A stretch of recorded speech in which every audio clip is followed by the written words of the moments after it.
Hello. Welcome to Storytime Sunday. We're going to continue with the Iliad and the Odyssey. I know last time we read, I ended off on a little bit of an awkward point. I didn't really reach the end of Book 5 because my voice was starting to give me a little bit of trouble. But to give you a bit of a reminder of where we ended off, let's go back a little bit here. What was his name? Right, Aeneas. Diomed went on a tear, as it were, bringing down a lot of different Trojans. And this was causing a bit of distress. And he also made to even attack Venus herself, driving her away to the caring arms of her mother Dione. And she's about to plead her case to Dione right now about what Diomed has done to her. So let us continue from page 91 of book 5.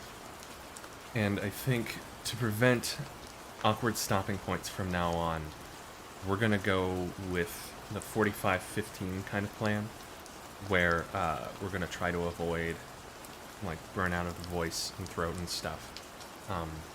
Just try to get a good 45 minutes of reading, 15 minutes of maybe discussing or reacting to what has been read,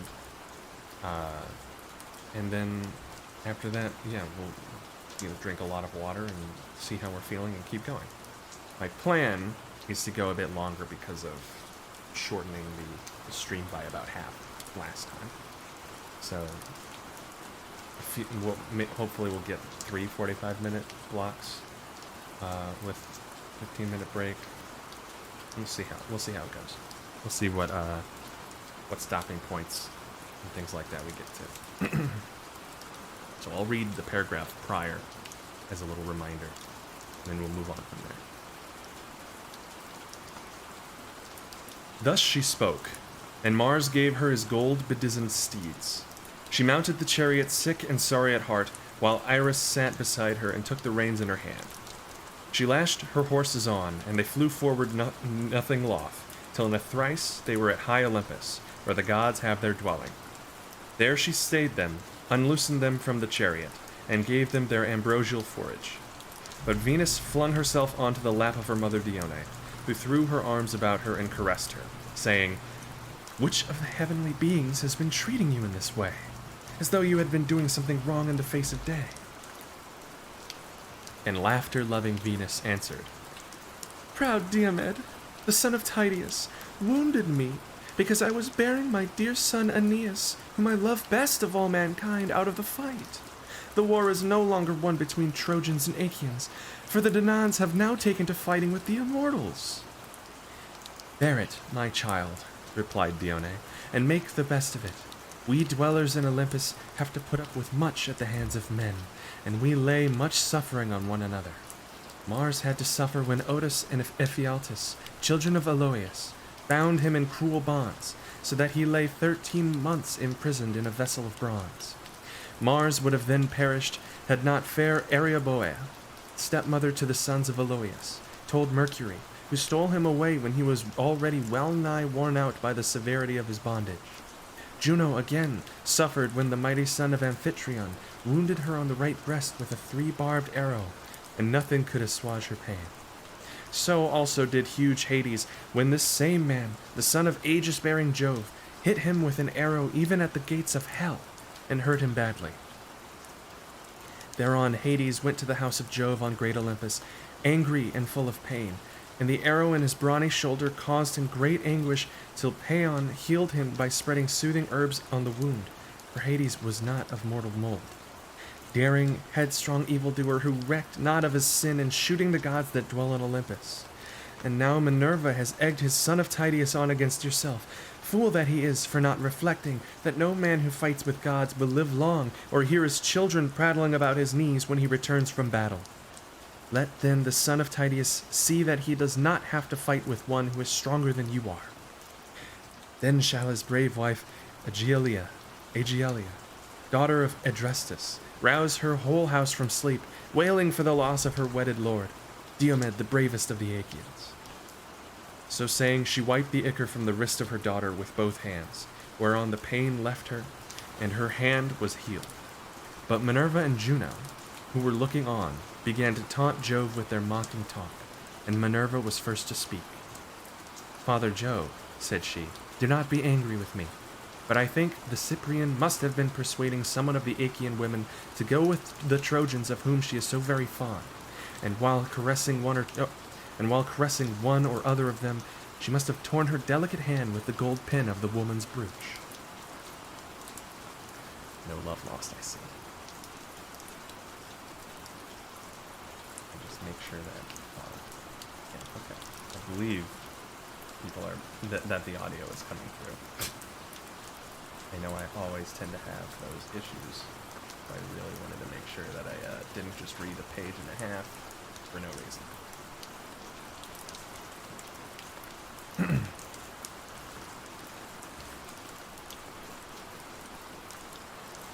The sire of gods and men smiled, and called golden Venus to his side.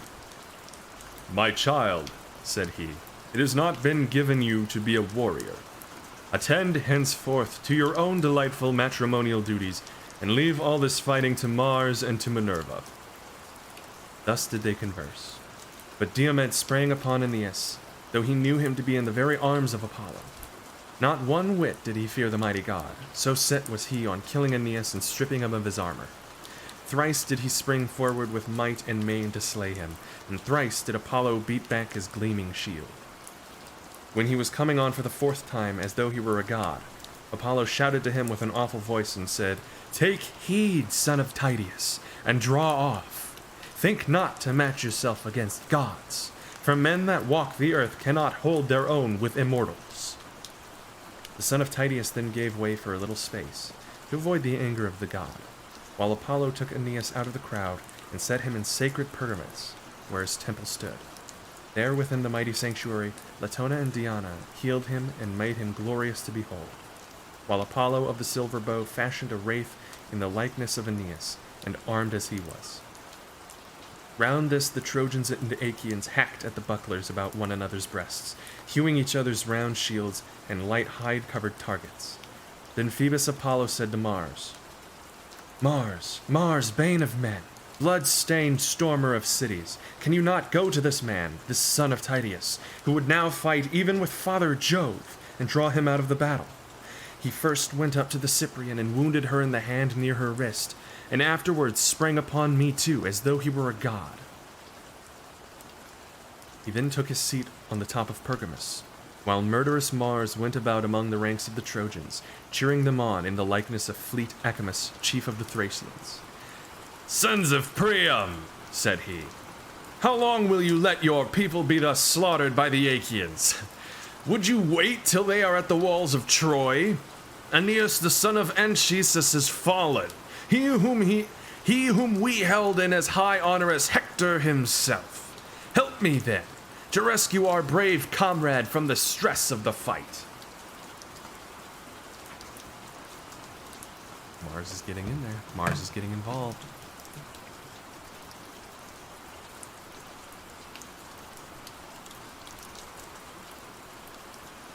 And Diomed was warned, if Mars joins the battle, you can get out of there. So we'll see what happens. With these words, he put heart and soul into them all. Then Sarpedon rebuked Hector very sternly. "Hector," said he, "where is your prowess now? You used to say that though you had neither people nor allies, you could hold the town alone with your brothers and brother-in-law. I see not one of them here. They cower as hounds before a lion. It is we, your allies, who bear the brunt of the battle. I have come from afar, even from Lycia and the banks of the river Xanthus, where I have left my wife, my infant son, and much wealth to tempt whoever is needy. Nevertheless, I heed my Lycian soldiers and stand my ground against any who would fight me, though I have nothing here for the Achaeans to plunder, while you look on, without even bidding your men stand firm in defense of their wives. See that you fall not into the hands of your foes, as men caught in the meshes of a net, and they sack your fair city forthwith. Keep this before your mind night and day, and beseech the captains of your allies to hold on without flinching, and thus put away their reproaches from you. I feel like a lot of these people are finding a lot of time to give big speeches in the middle of battle. So spoke Sarpedon, and Hector smarted under his words. He sprang from his chariot clad in his suit of armor, and went about among the host, brandishing his 2 spears, exhorting the men to fight, and raising the terrible cry of battle. Then they rallied and again faced the Achaeans, but the Argives stood compact and firm, and were not driven back. As the breezes sport with the chaff upon some goodly threshing floor, when men are winnowing, while yellow Ceres blows with the wind to sift the chaff from the grain, and the chaff heaps grow wider and wider. Even so did the Achaeans whiten in the dust which the horse hooves raised to the firmament of heaven, as their drivers turned them back to battle, and they bore down with might upon the foe.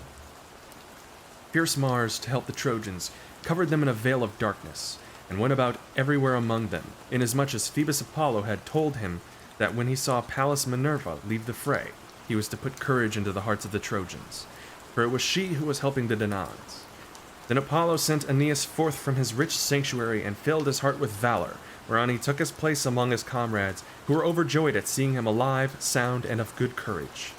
But they could not ask him how it had all happened, for they were too busy with the turmoil raised by Mars and by strife, who raged insatiably in their midst.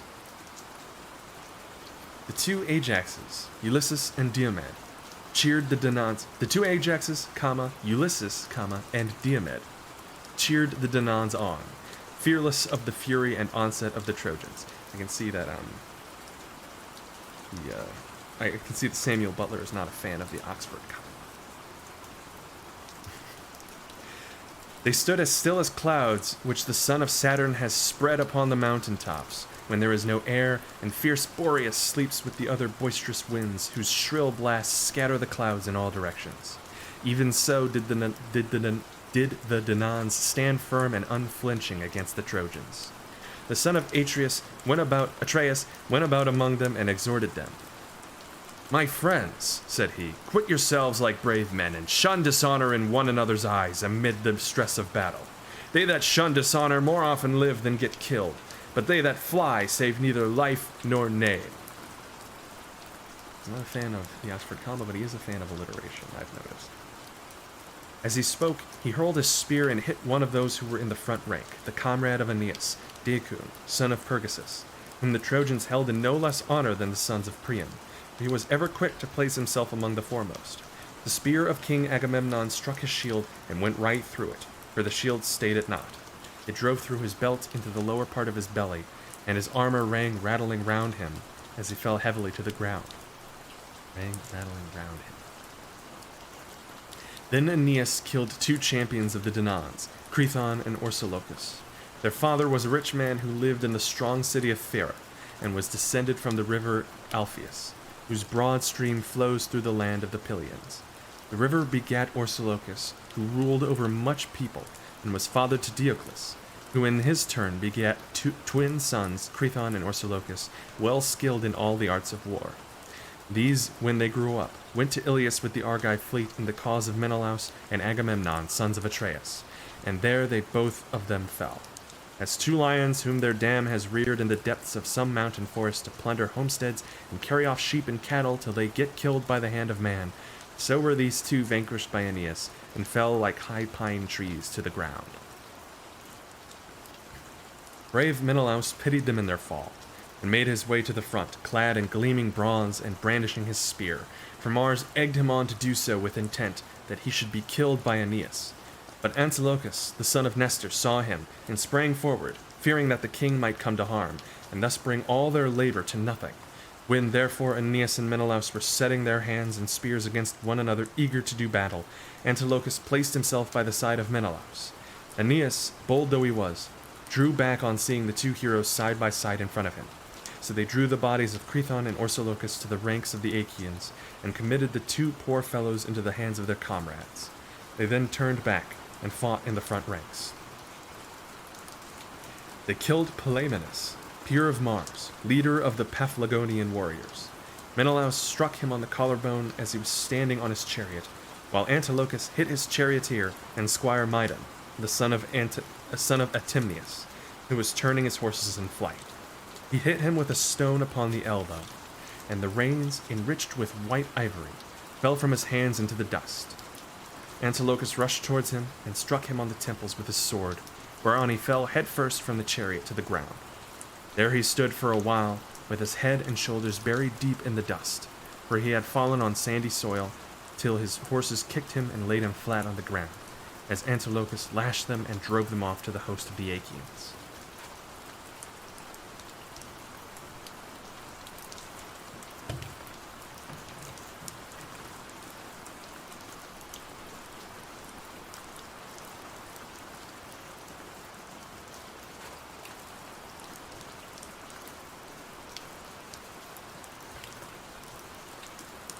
But Hector marked them from across the ranks, and with a loud cry rushed towards them, followed by the strong battalions of the Trojans.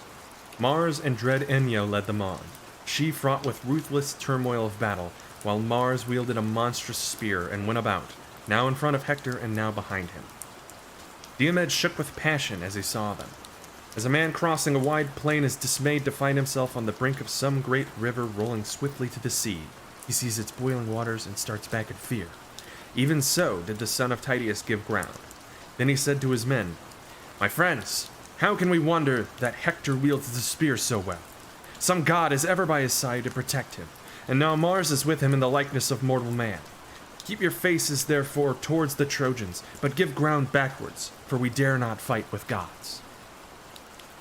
As he spoke, the Trojans drew close up, and Hector killed 2 men, both in one chariot, Menestheus and Anchialus, heroes well versed in war. Ajax, son of Telamon, pitied them in their fall. He came close up and hurled his spear, hitting Amphius the son of Selagus, a man of great wealth who lived in Pacis and owned much corn-growing land.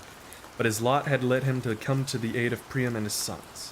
Ajax struck him in the belt. The spear pierced the lower part of his belly, and he fell heavily to the ground. His armor rang round him. Then Ajax ran towards him to strip him of his armor. But the Trojans rained spears upon him, many of which fell upon his shield. He planted his heel upon the body and drew out his spear, but the darts pressed so heavily upon him that he could not strip the goodly armor from his shoulders. The Trojan chieftains, moreover, many and valiant, came about him with their spears, so that he dared not stay. Great, brave, and valiant though he was, they drove him from them, and he was beaten back.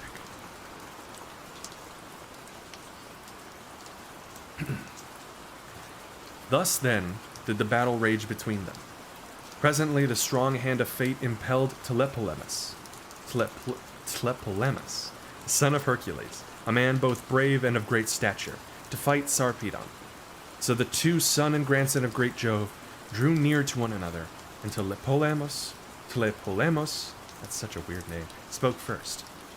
"Sarpedon," said he, "counselor of the Lycians, why should you come skulking here? You who are a man of peace. They lie who call you son of aegis-bearing Jove, for you were little like those who were of old his children. Far other was Hercules, my own brave and lion-hearted father, who came here for the houses of Laomedon, and though he had 6 ships only, and few men to follow him, sacked the city of Ilias and made a wilderness of her highways. You are a coward, and your people are falling from you. For all your strength, and all your coming from Lycia, you will be of no help to the Trojans, but will pass the gates of Hades vanquished by my hand." And Sarpedon, captain of the Lycians, answered, "Tlepolemus, your father overthrew Ilias by reason of Laomedon's folly in refusing payment to one who had served him well. He would not give your father the horses which he had come so far to fetch. As for yourself, you shall meet death by my spear. You shall yield glory to myself, and your soul to Hades of the noble steeds." Thus spoke Sarpedon, and Tlepolemus upraised his spear. They threw at the same moment, and Sarpedon struck his foe in the middle of his throat. The spear went right through, and the darkness of death fell upon his eyes. Tlepolemus' spear struck Sarpedon on the left thigh with such force that it tore through the flesh and grazed the bone, but his father as yet warded off destruction from him. His comrades bore Sarpedon out of the fight, in great pain by the weight of the spear that was dragging from his wound. They were in such haste and stress as they bore him, that no one thought of drawing the spear from his thigh so as to let him walk uprightly.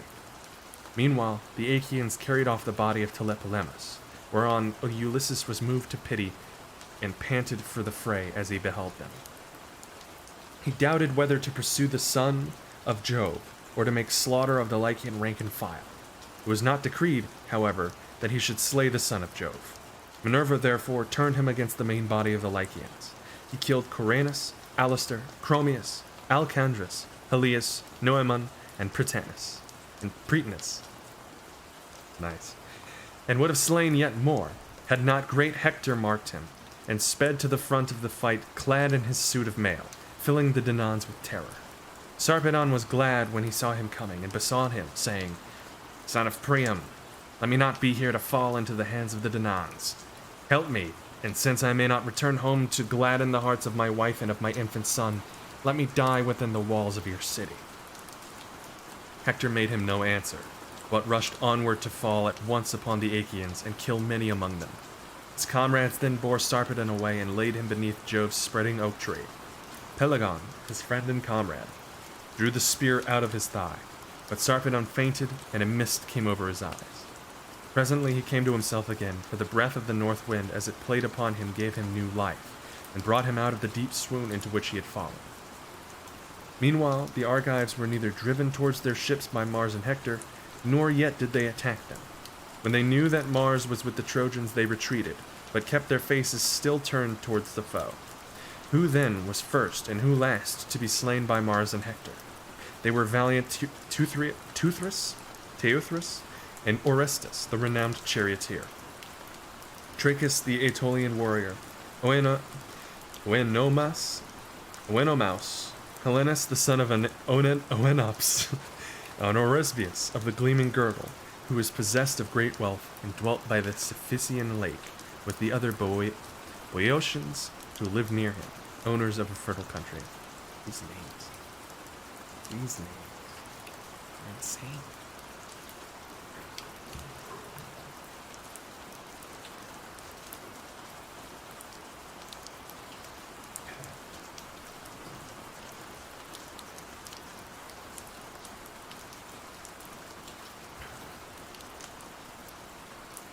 Now, when the goddess Juno saw the Argives thus falling, she said to Minerva,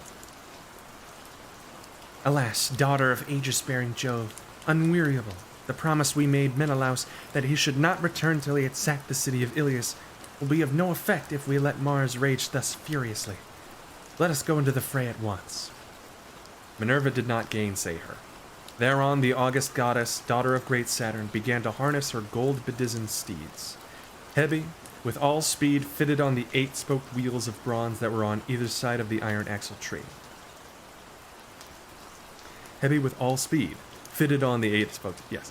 The felloes of the wheels were of gold, imperishable, and over these there was a tire of bronze, wondrous to behold. The naves of the wheels were silver, turning round the axle upon either side. The car itself was made with plated bands of gold and silver, and it had a double top rail running all around it. From the body of the car there went a pole of silver, onto the end of which she bound the golden yoke, with the bands of gold that were to go under the necks of the horses. Then Juno put her steeds under the yoke, eager for battle and the war cry. Meanwhile Minerva flung her richly embroidered vesture, made with her own hands, onto her father's threshold, and donned the shirt of Jove, arming herself for battle. She threw her tasseled aegis about her shoulders, wreathed round with rout as with a fringe, and on it were strife and strength and panic, whose blood runs cold. Moreover, there was the head of the dread monster Gorgon, grim and awful to behold, portent of aegis-bearing Jove. On her head she set her helmet of gold, with 4 plumes, and coming to a peak both in front and behind, decked with the emblems of 100 cities. Then she stepped into her flaming chariot and grasped the spear, so stout and sturdy and strong, with which she quells the ranks of heroes who have displeased her. Juno lashed the horses on, and the gates of heaven bellowed as they flew open of their own accord, gates over which the hours preside, in whose hands are heaven and Olympus, either to open the dense cloud that hides them or to close it. Through these the goddesses drove their obedient steeds, and found the son of Saturn sitting all alone on the topmost ridges of Olympus. There Juno stayed her horses and spoke to Jove, the son of Saturn, lord of all. "Father Jove," said she, "are you not angry with Mars for these high doings? How great and goodly a host of the Achaeans he has destroyed to my great grief, and without either right or reason, while the Cyprian and Apollo are enjoying it all at their ease, and setting this unrighteous madman on to do further mischief. I hope, Father Jove, that you will not be angry if I hit Mars hard and chase him out of the battle." And Jove answered, "Set Minerva on to him, for she punishes him more often than anyone else does." Juno did as he had said. She lashed her horses, and they flew forward, nothing loth midway betwixt earth and sky. As far as a man can see when he looks out upon the sea from some high beacon, so far can the loud neighing horses of the gods spring at a single bound. When they reached Troy and the place where its two flowing streams, Simois and Scamander, meet, there Juno stayed them and took them from the chariot. She hid them in a thick cloud, and Simois made ambrosia spring up for them to eat. The two goddesses then went on, flying like turtle doves in their eagerness to help the Argives. When they came to the part where the bravest and most in number were gathered about mighty Diomed, fighting like lions or wild boars of great strength and endurance, there Juno stood still and raised a shout like that of brazen-voiced Stentor, whose cry was as loud as that of 50 men together. "Argives!" she cried. "Shame on cowardly creatures! Brave in semblance only, as long as Achilles was fighting, if his spear was so deadly that the Trojans dared not show themselves outside the Dardanian gates. But now they sally far from the city and fight even at your ships." Encouraging.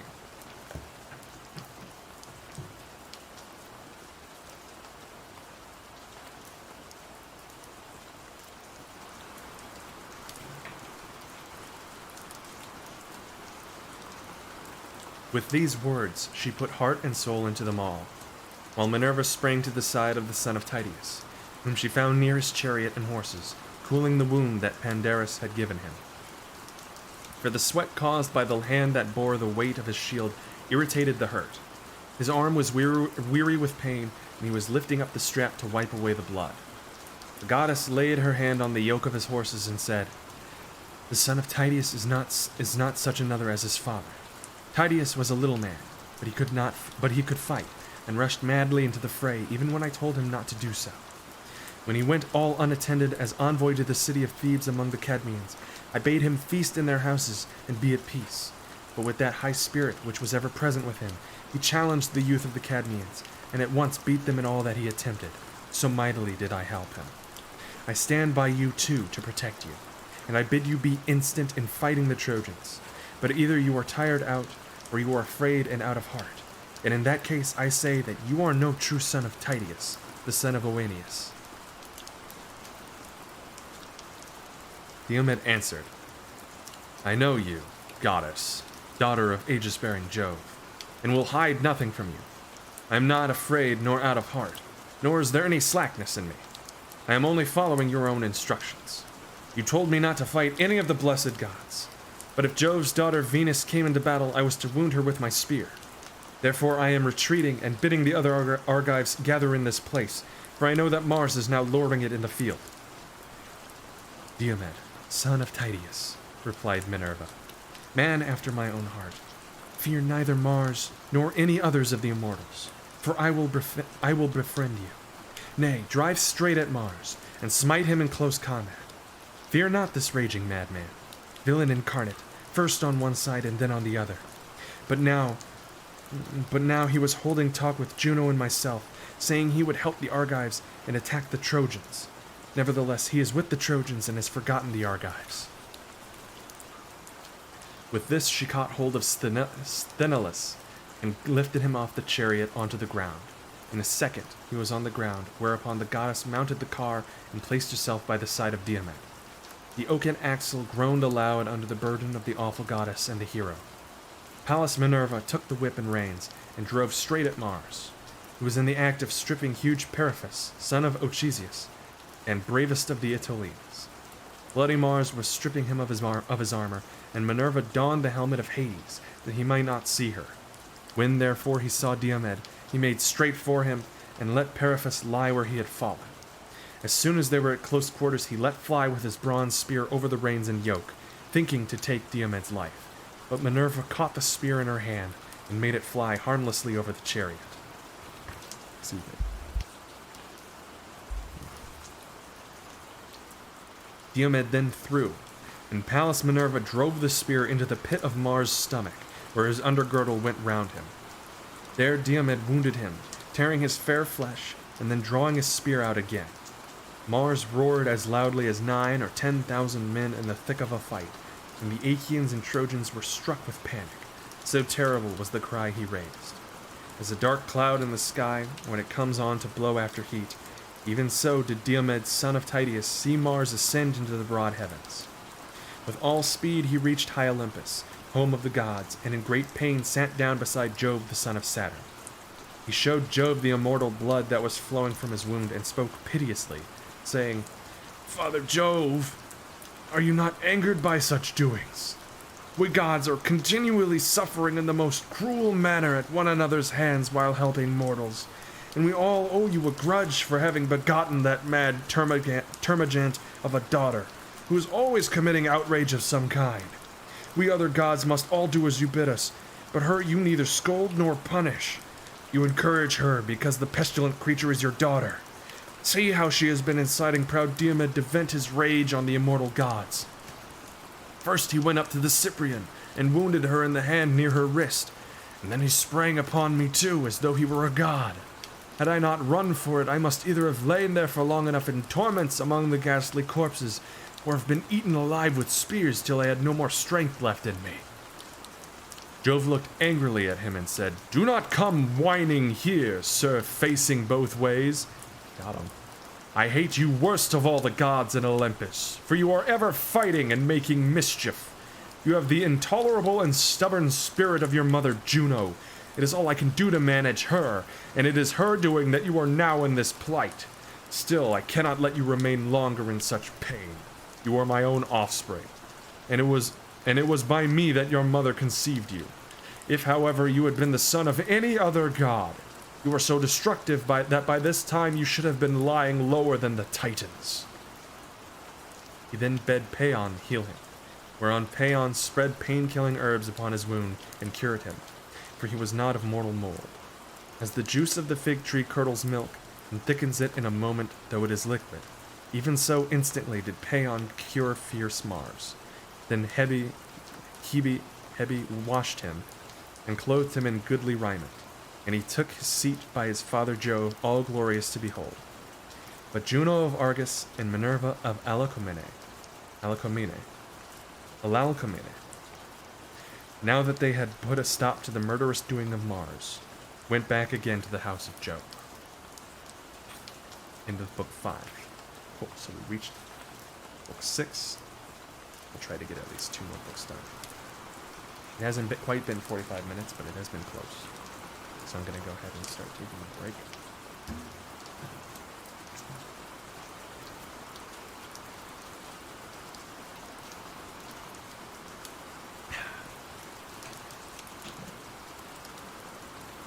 And we can discuss. So, be comfortable.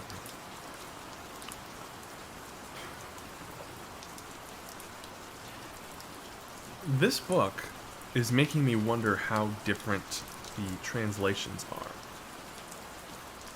are. It feels like there are a lot of phrases that Mr. Samuel Butler, I believe, or Samuel Butler, the translator, enjoys using. I don't know whether it is a specific accuracy that he's dealing with, where he constantly is like near the nipple when people get struck in the breast, near the like just above the nipple, or whatever the phrase was that I kept reading, or his armor rang round him, right? Armor rang round, like that kind of thing. Welcome to the raid. Thank you for stopping by. We just finished book 5 of the Iliad. Oh my gosh, double raid. Hello. Hi. Hello, double raid. Hi, Ian. Thank you for being near the forefront of this charge. Is that the raid war cry? Woo? Like, woo! What kind of woo is it? You know? Is it like the whistles? Double raid. Yeah, we just finished book 5. We're on to book 6. I finished the book that I had to stop earlier. Last week, I mean. So, Ric Flair, if we're talking about, like, classic Ric Flair, like, we're talking about, like, whoa! Whoa! That kind of thing. But there were some, like, there are some really famous promos from his early days where he would be like, high flying, you know, like jet ski riding, like whatever is, like son of a gun, that whole speech. I don't have it memorized, but like he would end it with like a woo, you know. So it wouldn't quite be low energy. Before you get into book 6, I'm gonna have you keep it real. All right, what do I need to keep it real about?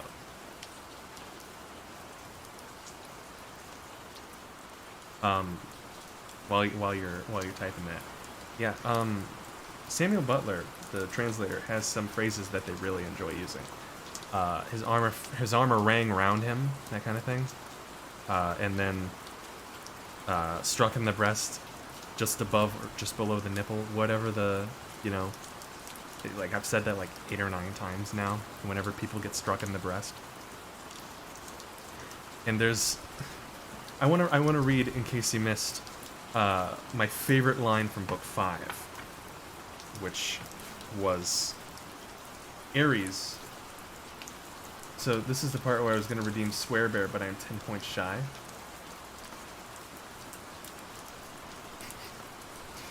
I am taking this moment to be like, since I finished it at about 40 minutes in of my stream, I'm taking these 15 minutes to, relax a little bit. Although I am talking a little bit, which isn't quite the relaxation that I'm supposed to be doing. But this would be a good time. I should just switch to here. Pog! Poggies! There we go. We can get some, we can get those notifications popping and everything. Pog! Poggies!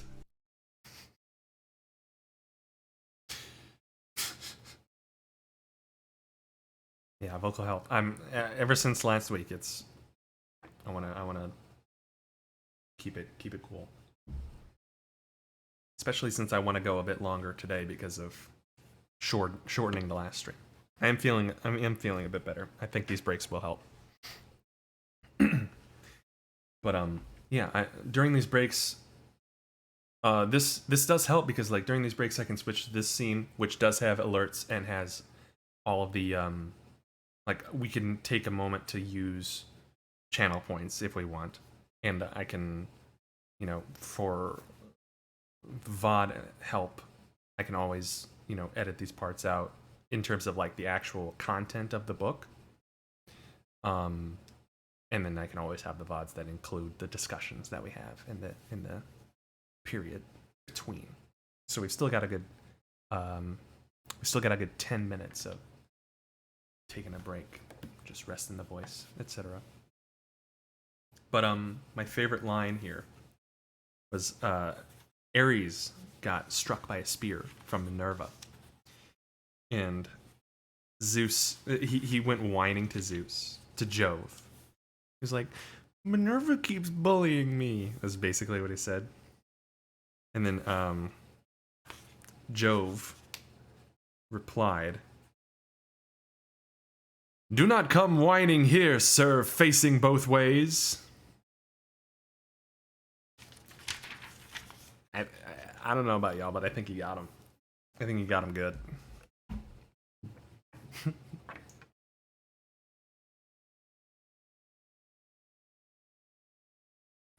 And there's,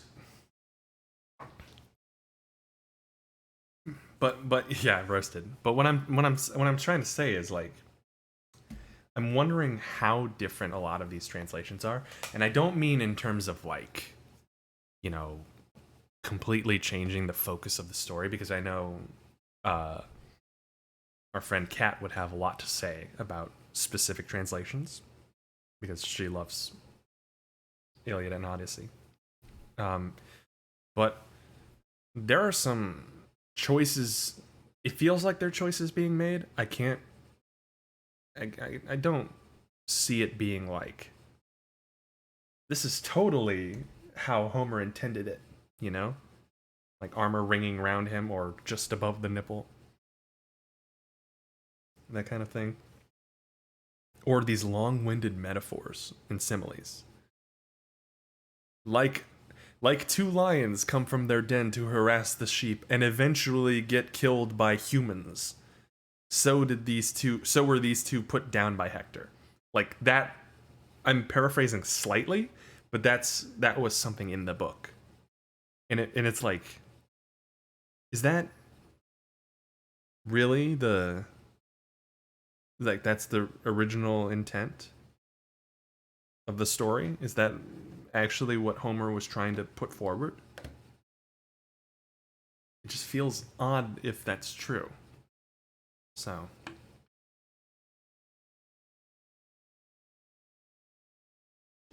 yeah.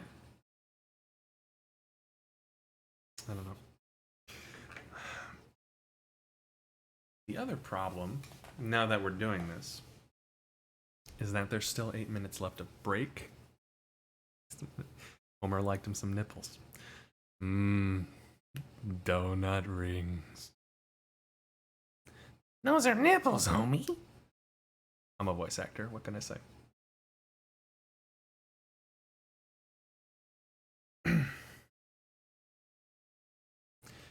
But this raises the question where I'm not just sitting here boring at everybody that comes in, because like I do want to discuss stuff, but I also, there's the idea of giving the voice a rest. Like there could be some typing, etc.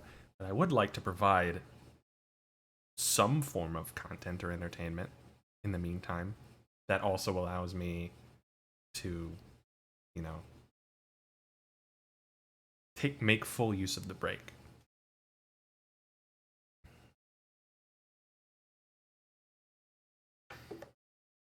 So any ideas would be appreciated.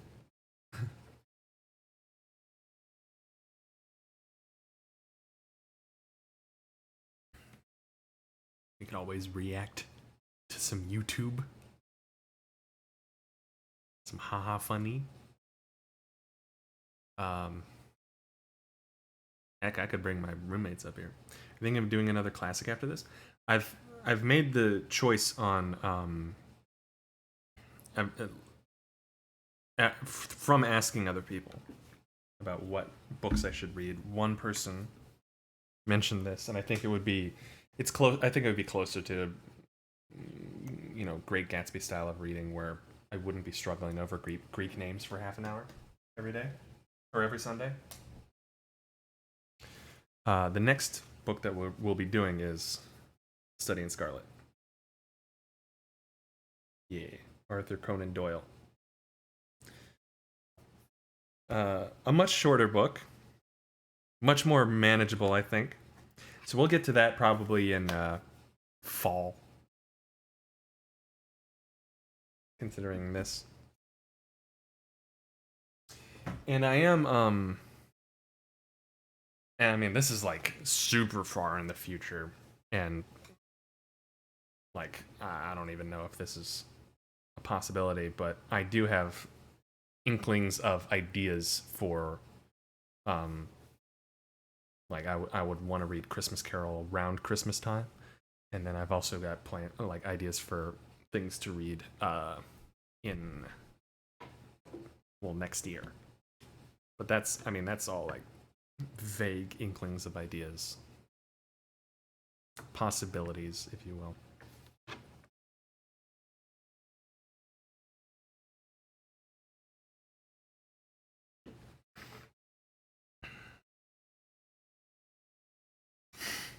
At last. Okay. So, fair warning to anybody who is here for the relaxation. I'm going to give you a minute, or I'm going to give you a few seconds to mute me. Otherwise, you're going to listen to my unfiltered thoughts on reading so far. So. Give it a little bit.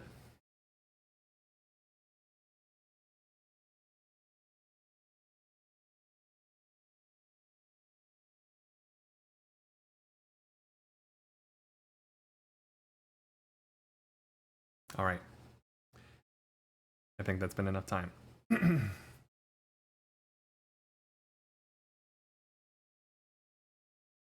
Really, Sammy? Really? You think Homer, of all people, fucking cared about alliteration? Alliteration. What the fuck is this? Middle school? Like, dude, I get it. You're trying to translate it and make it more, like, digestible. But here's a thought. How about fucking giving me a pronunciation guide for, like, half of these fucking names? I swear to God, I've mispronounced, like, 18 different names 5 different fucking ways because I can never remember how I did it the first time. Or if I look at it another time, I'm like, well, that wasn't right. Maybe it's this. Fuck you. This is fucking Shakespeare, but it's all Greek to me. Literally. What the fuck is any of this? How? I'm supposed to be fucking resting right now, but all I can think about is this motherfucker, Samuel Butler. Like, every time somebody falls down, he's like, his armor rang round him. Like, enough with the fucking R's. Stop. Homer wasn't obsessed with nipples. End of story. Like, I get that you want to make things fucking just, more accessible, but you're there's other fucking ways to do this. Like, you're going halfway. You might as well be calling like Hector's the only one who's like a quote unquote normal name. You could be fucking like doing Aeolus. You could name him just Chad. The way this is fucking going. Jesus Christ. That's my swear bear. I apologize to anybody who wasn't able to mute in time.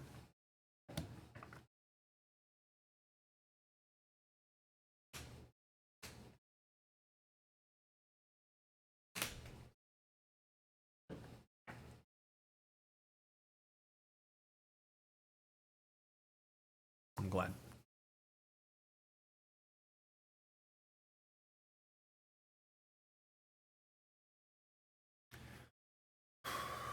We are reaching the point where we will be starting the next book. Well, I flip right to the next one. So this one's only 14 pages. That's good. Last one was a bit longer than that, and I think that was part of the problem. When you can see a goal, part of the issue with a lot of goals is, like really long goals, especially for me, is knowing what you want the ending to be and knowing how, not knowing where the ending even is. So, like, let's say, for example, I want to walk somewhere. If that's, like, out of, like, view for me, it very much is easy to just get lost in, like, oh, it's so far away, I have no idea. But if I can, like, even if it's miles away, if I can see where I need to go, and that's visual, a visual progress you can track. You can see where you're starting, where the end is. and the amount of distance. So while it is still a little daunting, you know, like, so if this being over, the last one being over like 20 pages, and then looking and being like, oh my gosh, my throat, and I have like, I'm not even a third of the way through, you know, where this one is like 14. It's like after a few pages, you're like, wow, I'm like I'm a third of the way there, etc. So it's the perspective. Okay, I don't know how good of a vocal rest that was for me. I did get a lot of water down though. But I think one more drink and then we'll get started.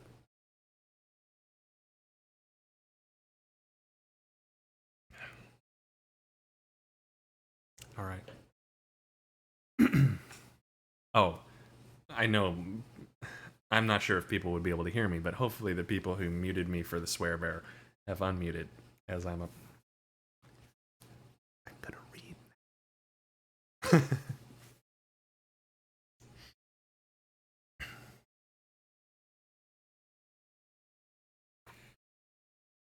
Book 6. Glaucus and Diomed.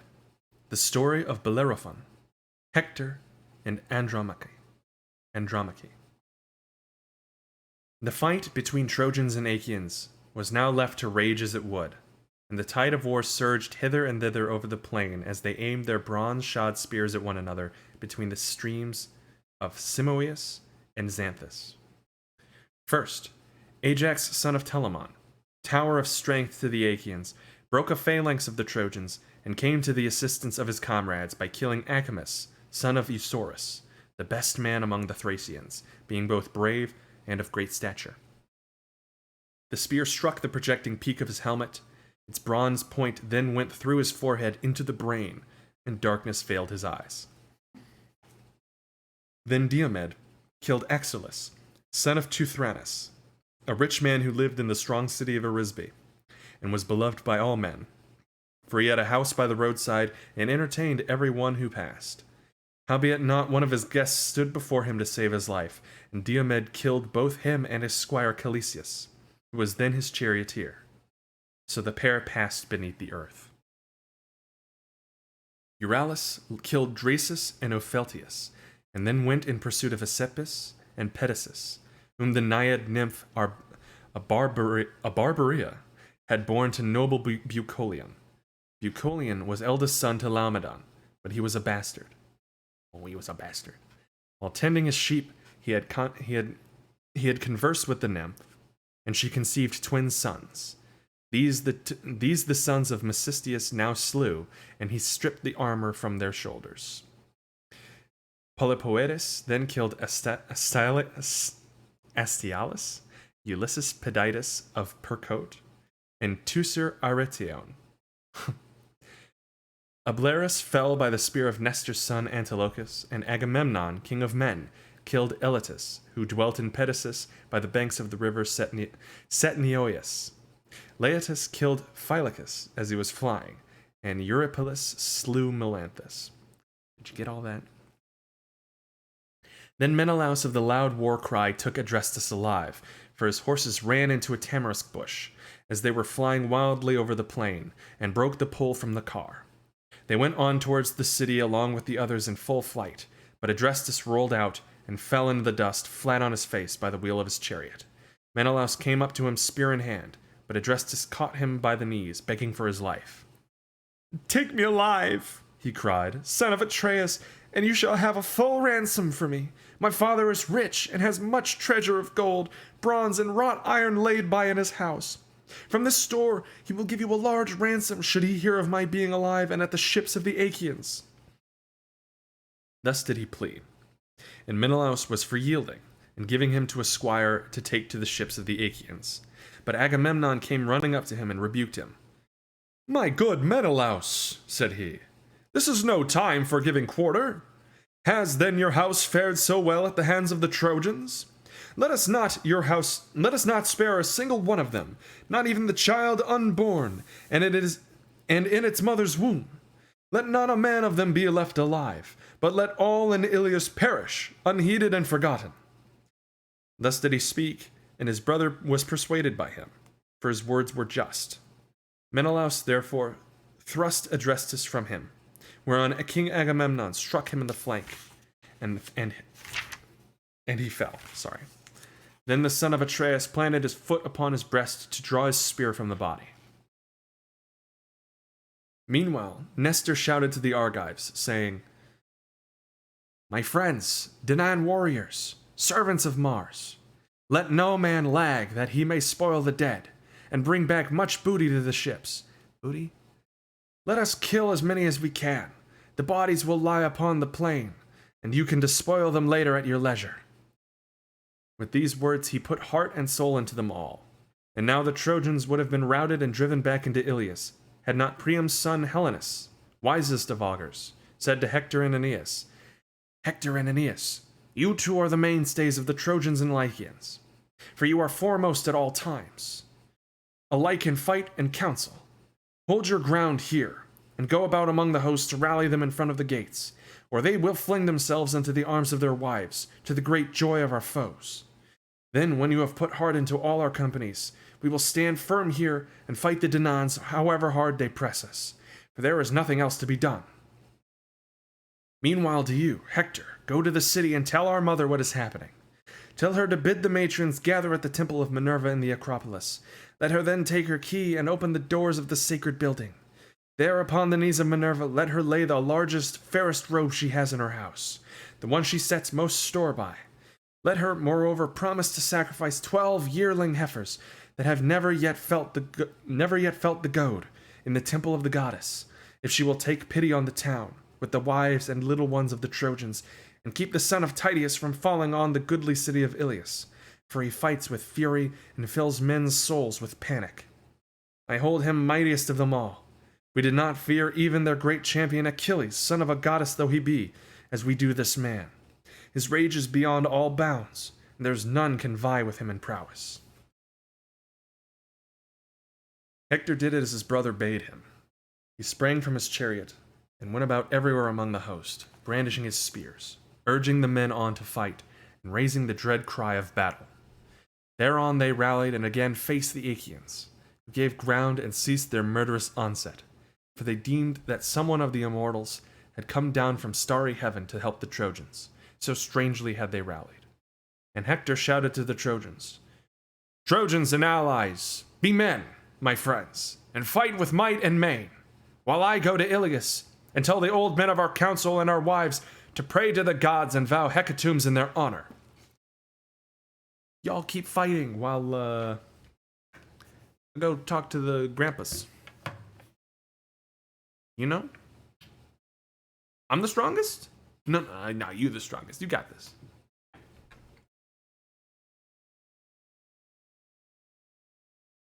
Thank you for the hydrate.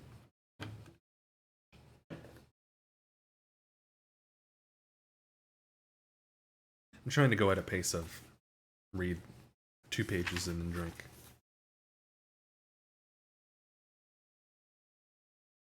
With this he went his way, and the black rim of hide that went round his shield beat against his neck and his ankles.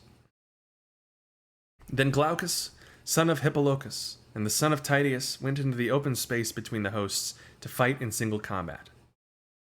Chug it. When they were close up to one another, Diomed of the loud war cry was the first to speak.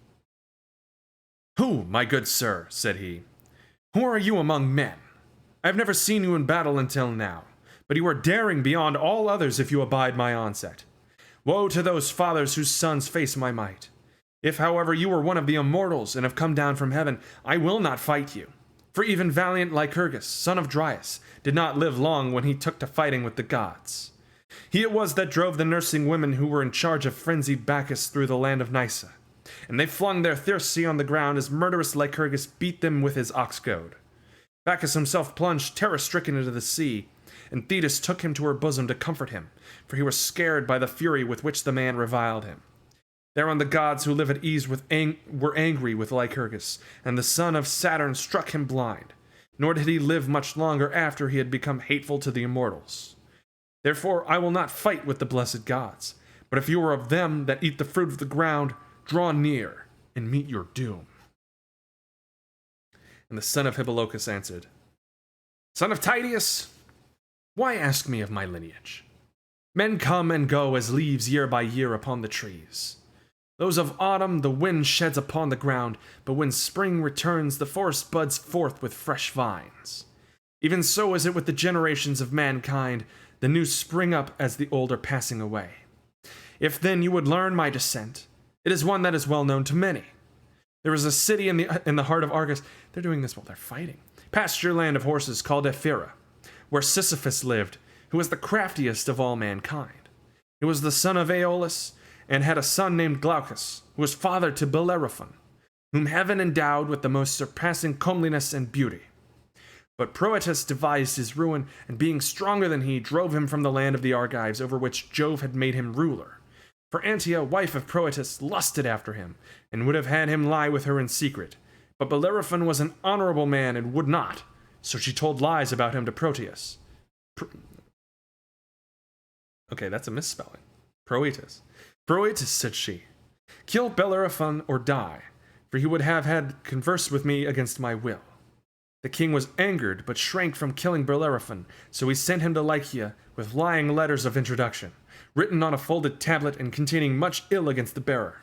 He bade Bellerophon show these letters to his father-in-law, to the end that he might thus perish. Bellerophon therefore went to Lycia, and the gods convoyed him safely. He's just doing all this in the middle of a battle. "When he reached the river Xanthus, which is in Lycia, one of the two, the king received him with all goodwill, feasted him 9 days, and killed 9 heifers in his honor.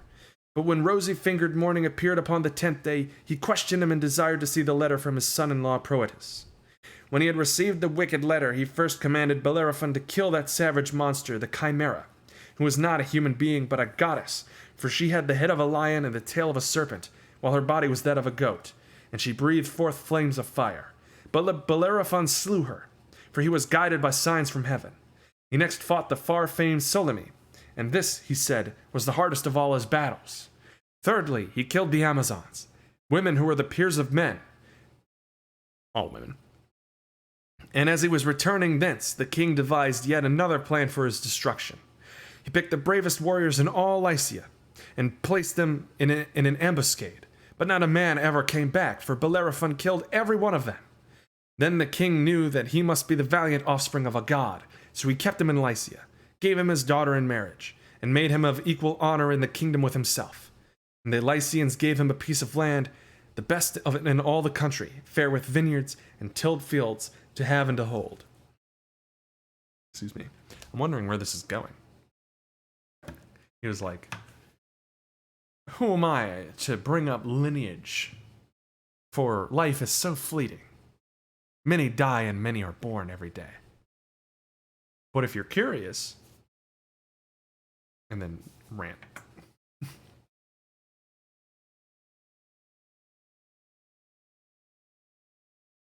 That's storytelling.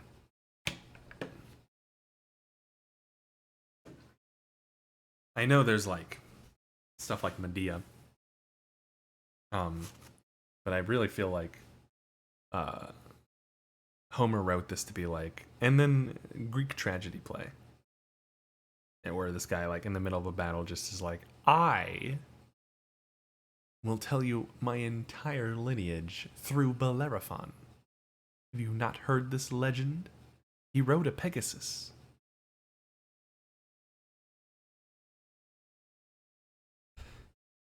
The king's daughter bore Bellerophon 3 children, Isander, Hippolochus, and Laodamia. Jove, the lord of counsel, lay with Laodamia, and she bore him noble Sarpedon. But when Bellerophon came to be hated by all the gods, he wandered all desolate and dismayed upon the alien plain, gnawing at his own heart and shunning the path of man. Mars, insatiate of battle, killed his son Isander while he was fighting the Solymi. His daughter was killed by Diana of the golden reins, for she was angered with her. But Hippolochus was father to myself, and when he sent me to Troy, he urged me again and again to fight ever among the foremost and outvie my peers, so as not to shame the blood of my fathers, who were the noblest in Ephyra and in all Lycia. This, then, is the descent I claim. I'm Bellerophon's grandson. I could have just said that. Pretty sure everyone knows Bellerophon. Thus did he speak, and the heart of Diomed was glad. He planted his spear in the ground and spoke to him with friendly words. Then, he said, you are an old friend of my father's house. Great Oeneus once entertained Bellerophon for 20 days, and the two exchanged presents. Oeneus gave a belt rich with purple, and Bellerophon a double cup, which I left at home when I set out for Troy. I do not remember Tydeus, for he was taken from us while I was yet a child, when the army of the Achaeans was cut to pieces before Thebes. Henceforth, however, I must be your host in Middle Argos, and you mine in Lycia, if I should ever go there. Let us avoid one another's spears even during a general engagement. There are many noble Trojans and allies whom I can kill if I overtake them and heaven delivers them into my hand. So again with yourself, there are many Achaeans whose lives you may take if you can. We too, then, will exchange armor, that all present may know of the old ties that subsist between us. Imagine being in a war. A war. People are dying all around you. Friends, people you know, people you went into war with, trained with, etc. You were on a ship for weeks, months even. And then one of your strongest fighters sees that one of the strongest fighters on the other team, on the other side, the other combatants, and they're just like, I mean, you can kill my buddies and I'll kill your buddies and we'll just leave each other alone. And then he comes and kills you. And it's like, you could have stopped this. You could have saved me.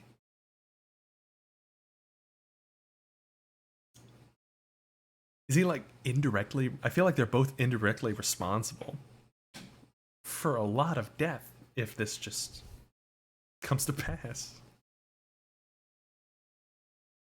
What an idea.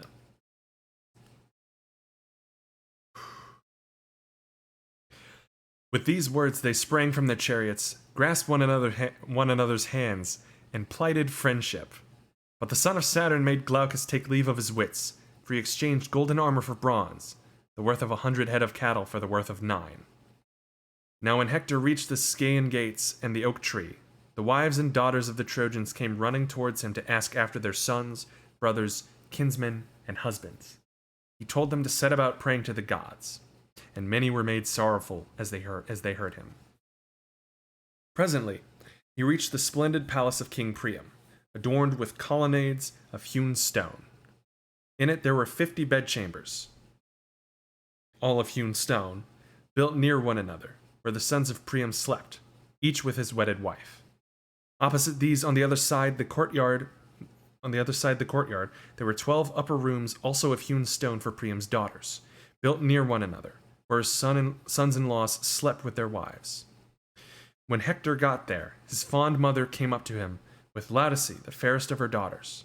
She took his hand within her own and said, "My son, why have you left the battle to come hither? Are the Achaeans, woe betide them, pressing you hard about the city that you have thought to come and uplift your hands to Jove from the citadel? Wait till I can bring you wine that you may make offering to Jove and to the other immortals, and may then drink and be refreshed.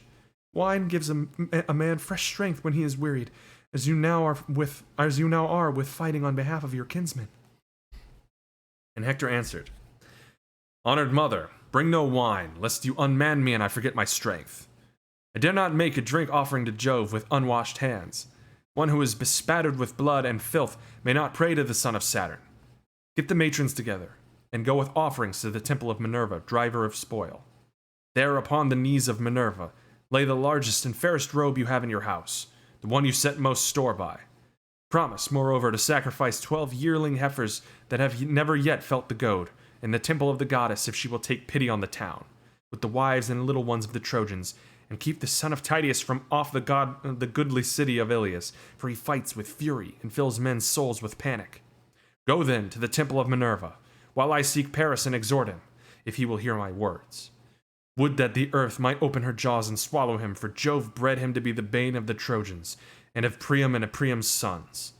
Could I but see him go down into the house of Hades, my heart would forget its heaviness." They love each other.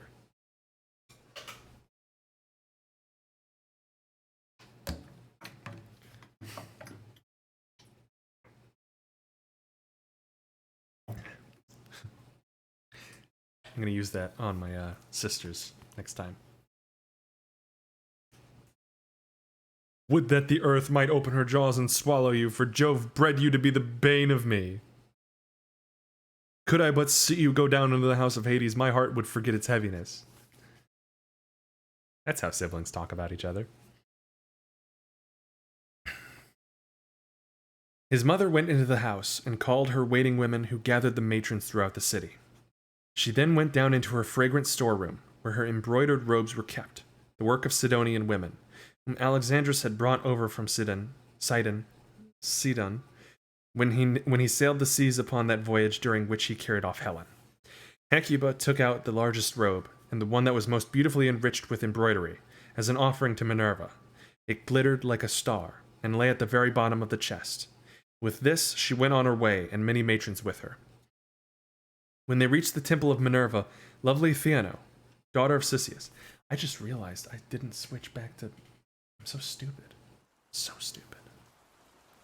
Oh, Brian. You need the rain sound, bud.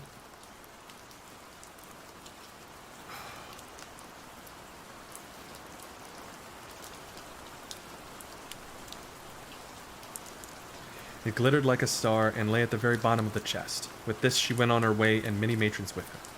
When they reached the temple of Minerva, lovely Theano, daughter of Cisseus and wife of Antenor, opened the doors, for the Trojans had made her priestess of Minerva. The women lifted up their hands to the goddess with a loud cry, and Theano took the robe to lay it upon the knees of Minerva, praying the while to the daughter of great Jove. "Holy Minerva," she cried, "protectress of our city, mighty goddess, break the spear of Diomed, and lay him low before the Scaean gates. Do this, and we will sacrifice 12 heifers that have never yet known the goad in your temple, if you will have pity upon the town with the wives and little ones of the Trojans." Thus she prayed, but Pallas Minerva granted not her prayer. Oof. While they were thus praying to the daughter of great Jove, Hector went to the fair house of Alexandrus, which he had built for him by the foremost builders in the land.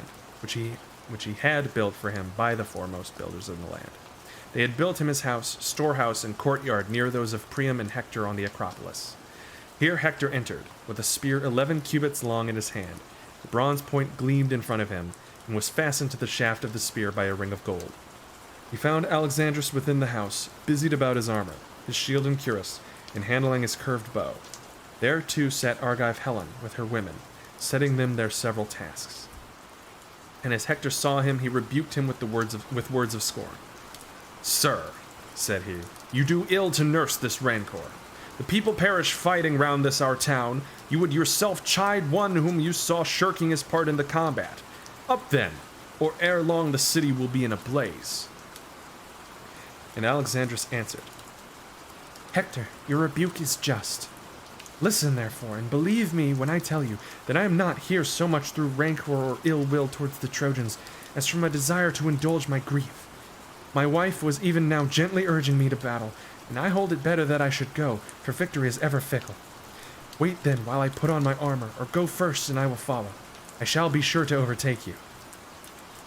Hector made no answer, but Helen tried to soothe him. "Brother," said she, "to my abhorred and sinful self, would that a whirlwind had caught me up on the day my mother brought me forth, and had borne me to some mountain, or to the waves of the roaring sea that should have swept me away ere this mischief had come about. But since the gods have devised these evils, would, at any rate, that I had been wife to a better man, to one who could smart under dishonor and men's evil speeches. This fellow was never yet to be depended on, nor never will be. He will surely reap what he has sown. Still, brother, come in and rest upon this seat, for it is you who bear the brunt of that toil that has been caused by my hateful self and by the sin of Alexandrus, both of whom Jove has doomed to be a theme of song among those that shall be born hereafter." And Hector answered, Bid me not be seated, Helen, for all the goodwill you bear me. I cannot stay. I am in haste to help the Trojans who miss me greatly when I am not among them. But urge your husband, and of his own self also let him make haste to overtake me before I am out of the city. I must go home to see my household, my wife and my little son, for I know not whether I shall ever again return to them, or whether the gods will cause me to fall by the hands of the Achaeans. Then Hector left her, and forthwith was at his own house. He did not find Andromache, for she was on the wall with her child and one of her maids, weeping bitterly.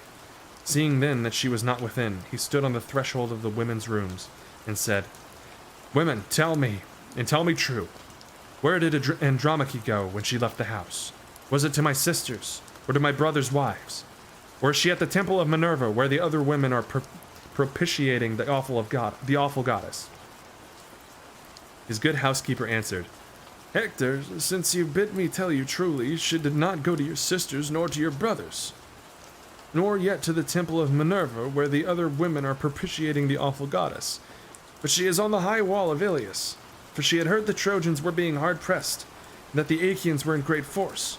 She went to the wall in frenzied haste, and the nurse went with her carrying the child. Hector hurried from the house when she had done speaking, and went down the streets by the same way that he had come.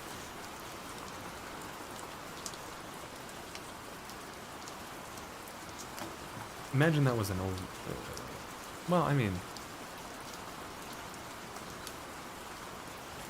imagine that was a more fitting voice, I guess, is what I'll say.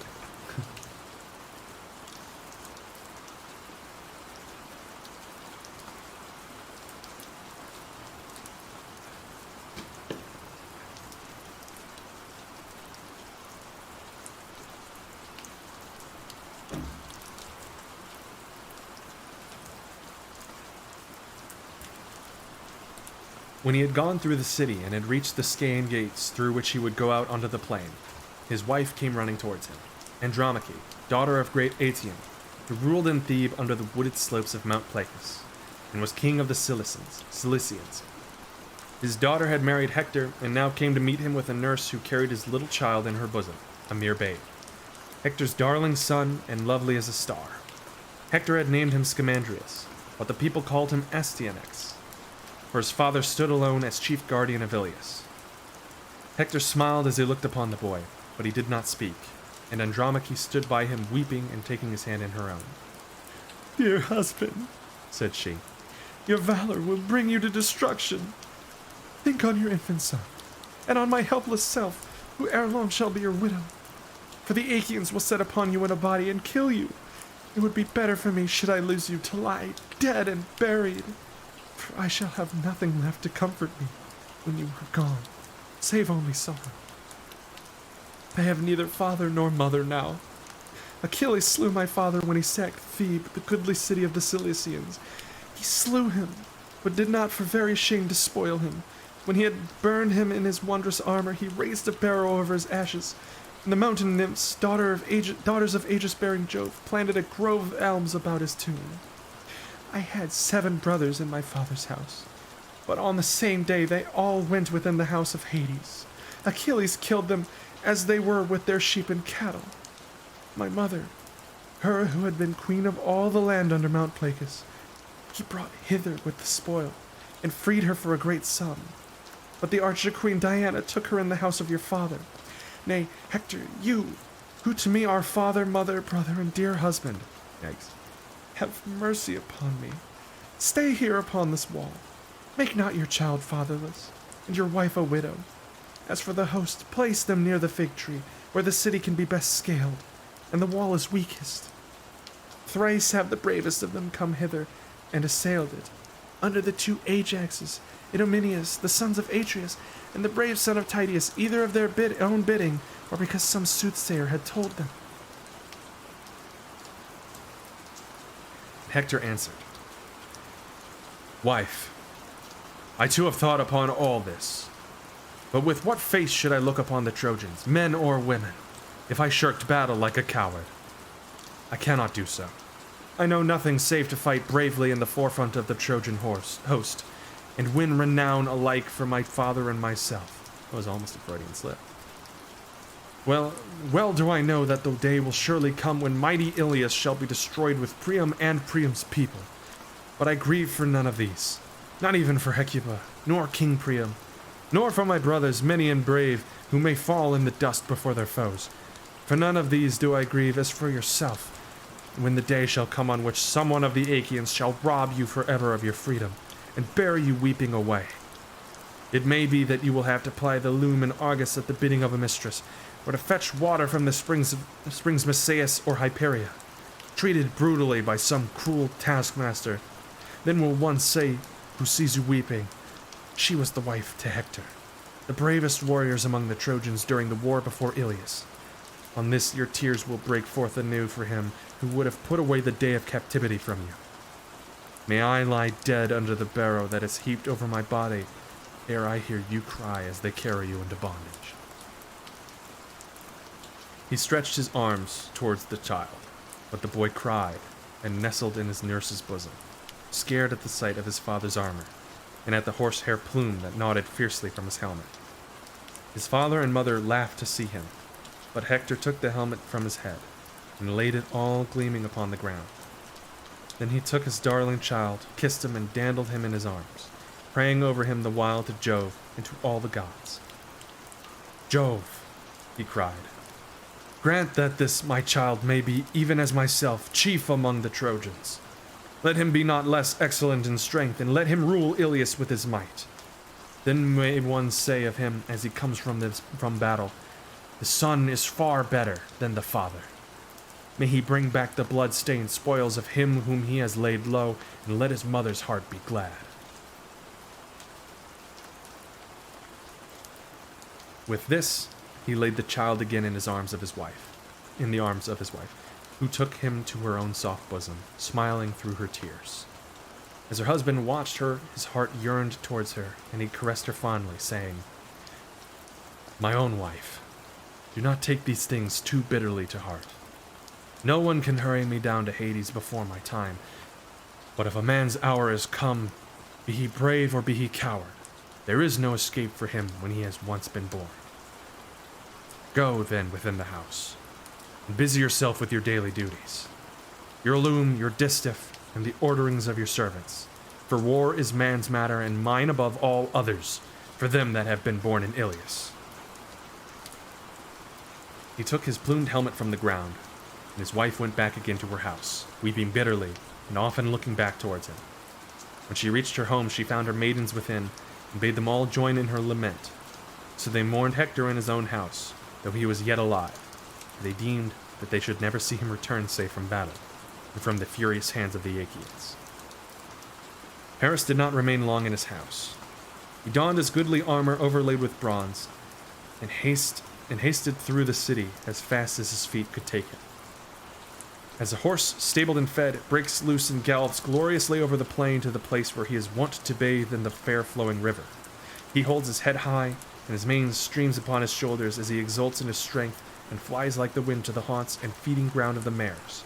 Even so went forth Paris from high Pergamus, gleaming like sunlight in his armor, and he laughed aloud as he sped swiftly on his way. Forthwith he came upon his brother Hector, who was then turning away from the place where he had held converse with his wife, and he was himself the first to speak. Sir, said he, I fear that I have kept you waiting when you were in haste.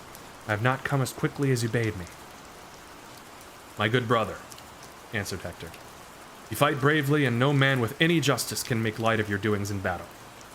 But you were careless and willfully remiss. It grieves me to the heart to hear the ill that the Trojans speak about you, for they have suffered much on your account. Let us be going, and we will make things right hereafter, should Jove vouchsafe us to set the cup of our deliverance before ever-living gods of heaven in our own homes, when we have chased the Achaeans from Troy. End of Book 6. Now another 15-minute break.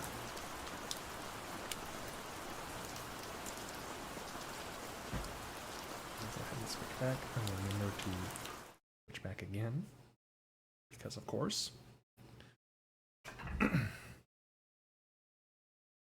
Only a fool would forget to switch back to the nice, lovely rain sounds and just read on this scene for half the chapter. Not me. I didn't do that.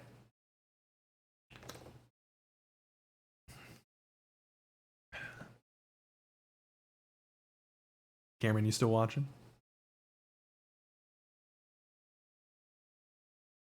If you want to come up and provide some entertainment for my 15-minute voice break, so I can read one more book, is my plan.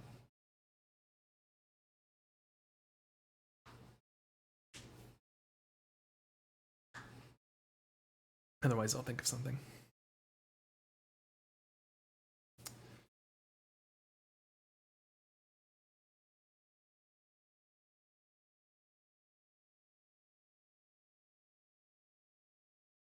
What can I play?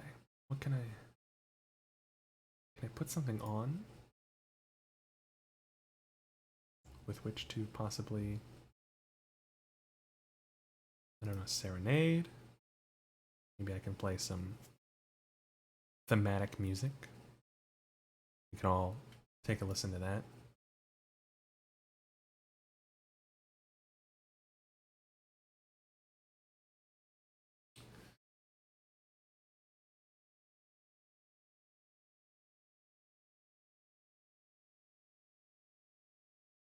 Hmm.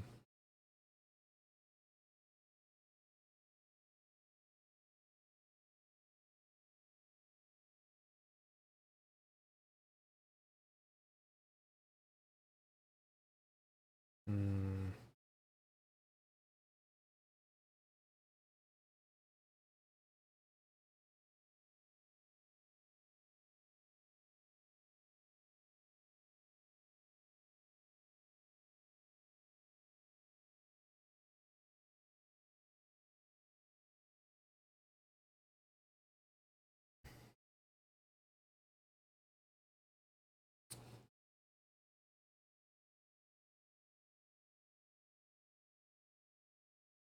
See, I would love to play this music, but I'm not entirely sure if I would be okay to be able to do that.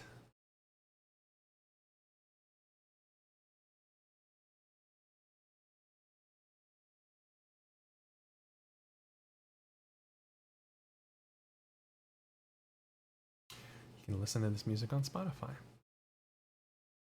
I'm looking at his Greek music, Greek gods and goddesses.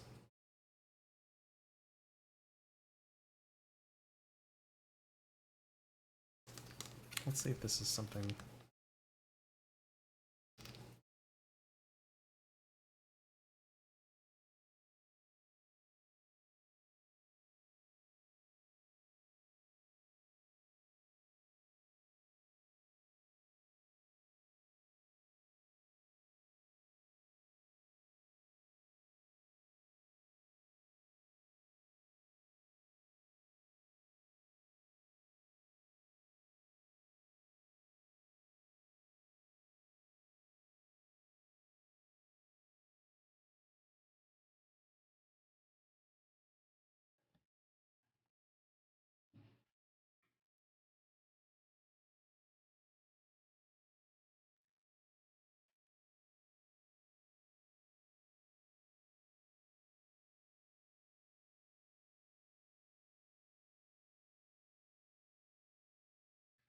To be honest, I'm not really worried about getting a. My main thing, I think, I would like to I'd like to get some new scenes set up where I can put up that we're in the middle of our vocal health break. But who knows? Like maybe we can listen to some music that isn't like wouldn't get copyright claimed or anything like that. Not that I care, as long as I'm not getting a strike, then they can monetize VODs all they want. Doesn't really matter. Um.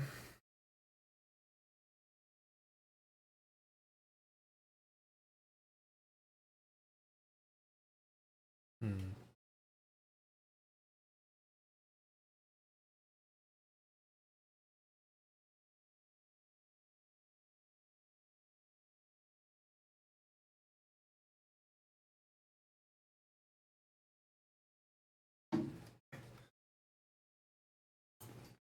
This was not fully thought out.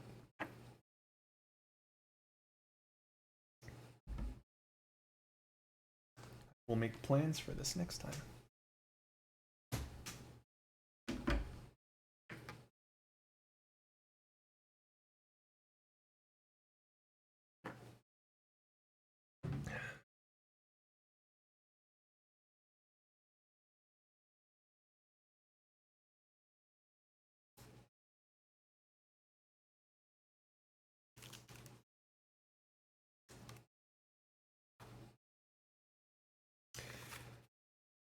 Book 7 is 12 pages.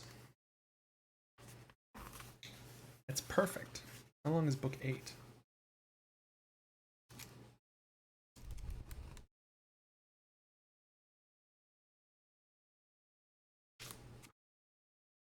$15. Okay.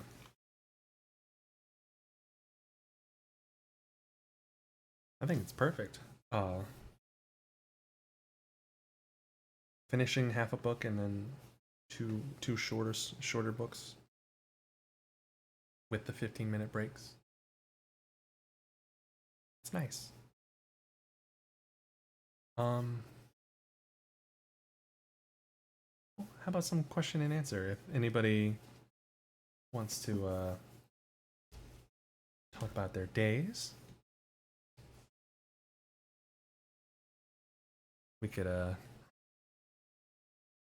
how are y'all feeling about the book?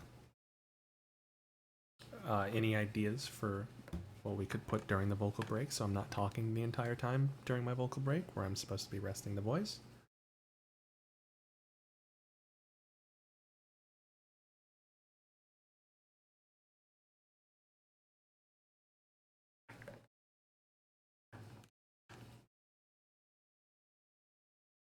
But if we're all lurking, then it's fine too.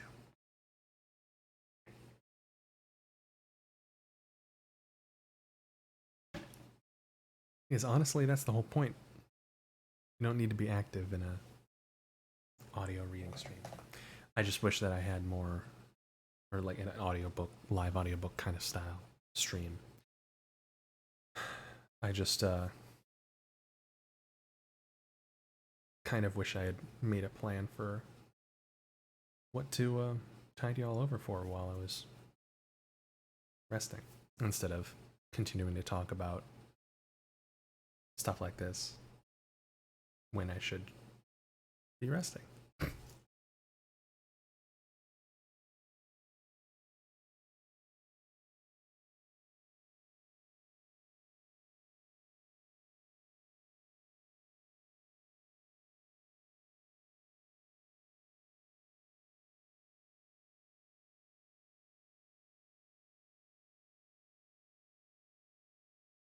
Um,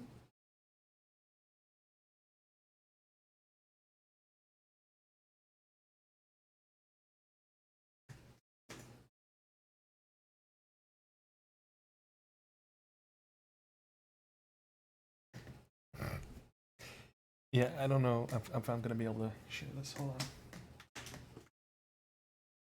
on.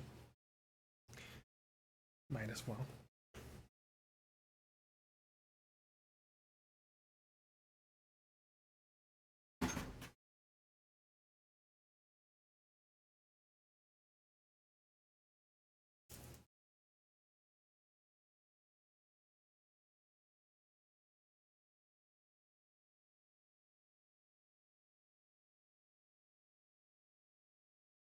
So this is a blown up map that my mom printed out a few years back, year 2013. And yeah, 2013. And it is the path from the Spanish-French border to Santiago de Compostela, which is where I believe Peter is buried, one of the disciples. And bless her heart, the Camino, as it's called, is this pilgrimage You can make it for personal or religious reasons.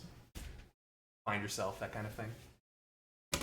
She printed that out, and every day I would text her about where I went, and she would put a little marker on that map, put the date, and where I stayed if it wasn't marked, like if it wasn't a major city. And so I know to this day that it took me 53 days to make it to Santiago. And I know every place that I stayed. Even as my memory fails me on other experiences or how exactly I felt during certain days, I still have that. It's really cool. You know, it was 800 kilometers, about 800 kilometers, about 500 miles, a little less than 500 miles, I think, to get there. So, plenty of 20-kilometer days. Sometimes I would take a day's rest, but you know, it could be anywhere between 10 to could be anywhere from 8 to 24, I think was the nice range that I would walk a day. It's just me thinking of something to share. Unfortunately, that also involved me speaking, so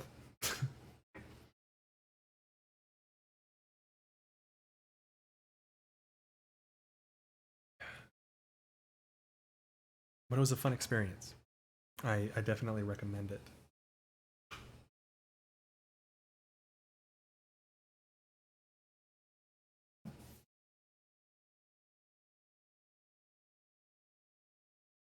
I still can't believe that two titans on either side are going to avoid fighting each other.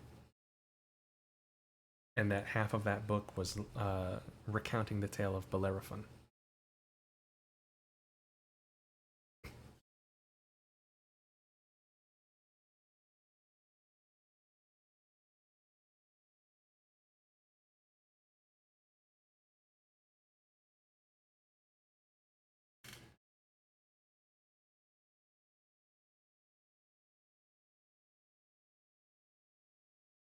All right, a few more minutes.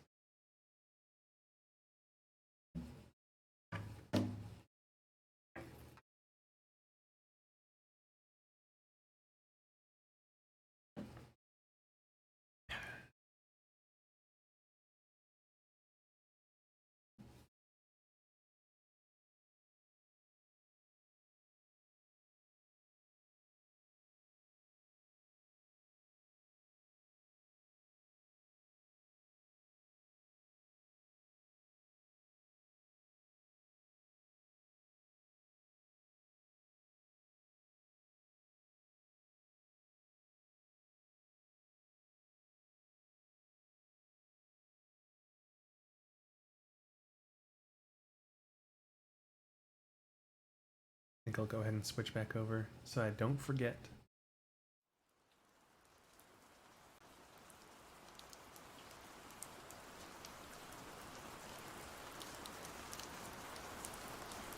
Give y'all something to listen to.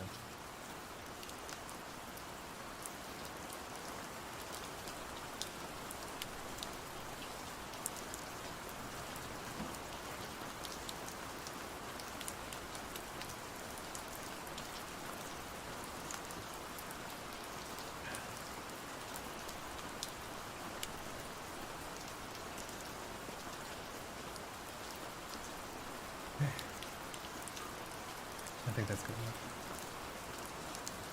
We continue. Book 8. Hector and Ajax fight. Hector is getting worsted when night comes on and parts them. They exchange presents.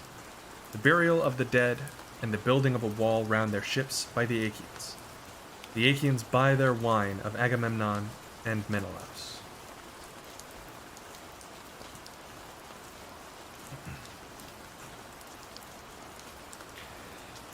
With these words, Hector passed through the gates, and his brother Alexandrus was with him. both eager for the fray. As when heaven sends a breeze to sailors who have long looked for one in vain, and have labored at their oars till they are faint with toil, even so welcome was the sight of these two heroes to the Trojans. Thereon Alexandrus killed Menestheus, the son of Erephus. He lived in Arne and was son of Erephus, the maceman, and of Philomedusa. Hector threw a spear at Aeneas, and struck him dead with a wound in the neck under the bronze rim of his helmet. Glaucus, moreover, son of Hippolochus, captain of the Lycians, in hard hand-to-hand fight smote Iphenios, son of Dexius, on the shoulder, as he was springing onto his chariot behind his fleet mares. So he fell to the earth from the car, and there was no life left in him. When, therefore, Minerva saw these men making havoc of the Argives, she darted down to Ilius from the summits of Olympus. And Apollo, who was looking on from Pergamus, went out to meet her, for he wanted the Trojans to be victorious. The pair met by the oak tree, and King Apollo, son of Jove, was first to speak. "What would you have," said he, daughter of great Jove, "that your proud spirit has sent you hither from Olympus? Have you no pity upon the Trojans, would you incline the scales of victory in favor of the Danaans? Let me persuade you, for it will be better thus. Stay the combat for today, but let them renew the fight hereafter, till they compass the doom of Ilius, since you goddesses have made up your minds to destroy the city." And Minerva answered, "So be it, Far Darter. It was in this mind that I came down from Olympus to the Trojans and Achaeans. Tell me then, how do you propose to end this present fighting?" Apollo, son of Jove, replied, "Let us incite great Hector to challenge someone of the Danaans in single combat. On this the Achaeans will be shamed into finding a man who will fight him." Minerva assented, and Helenus, son of Priam, divined the counsel of the gods. He therefore went up to Hector and said, "Hector, son of Priam, peer of gods in council, I am your brother. Let me then persuade you. Bid the other Trojans and Achaeans all of them take their seats, and challenge the best man among the Achaeans to meet you in single combat. I have heard the voice of the ever-living gods, and the hour of your doom is not yet come."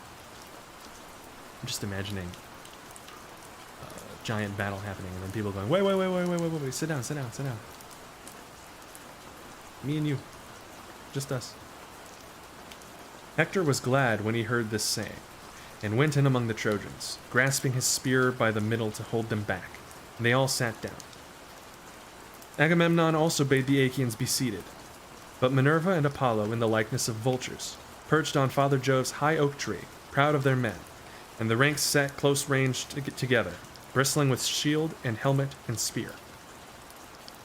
As when the rising west wind furs the face of the sea, and the waters grow dark beneath it, so sat the companies of Trojans and Achaeans upon the plain. Time out. Time out. And then, time in.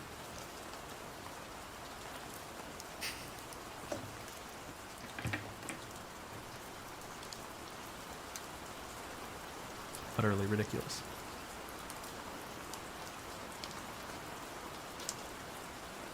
And Hector spoke thus: "Hear me, Trojans and Achaeans, that I may speak even as I am minded.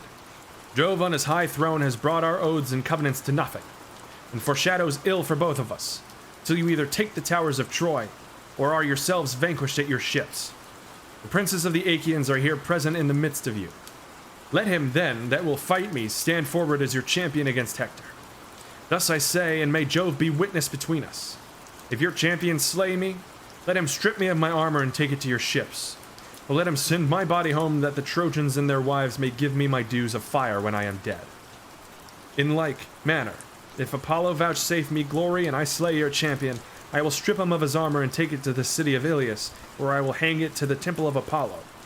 But I will give up his body, that the Achaeans may bury him at their ships, and build him a mound by the wide waters of the Hellespont." Come on now. "Then will one say hereafter as he sails his ships over the sea, this is the monument of one who died long since a champion, who was slain by mighty Hector. Thus will one say, and my fame shall not be lost." Thus did he speak, but they all held their peace, ashamed to decline the challenge, yet fearing to accept it, till at last Menelaus rose and rebuked them, for he was angry. "Alas," he cried, "vain braggarts, women forsooth, not men. Double-dyed indeed will be the stain upon us if no man of the Danaans will now face Hector. May you be turned every man of you into the earth and water, as you sit spiritless and inglorious in your places. I will myself go out against this man, but the upshot of the fight will be from on high in the hands of the immortal gods." With these words he put on his armor, and then, O Menelaus, your life would have come to an end at the hands of Hector. What? The amount of typos.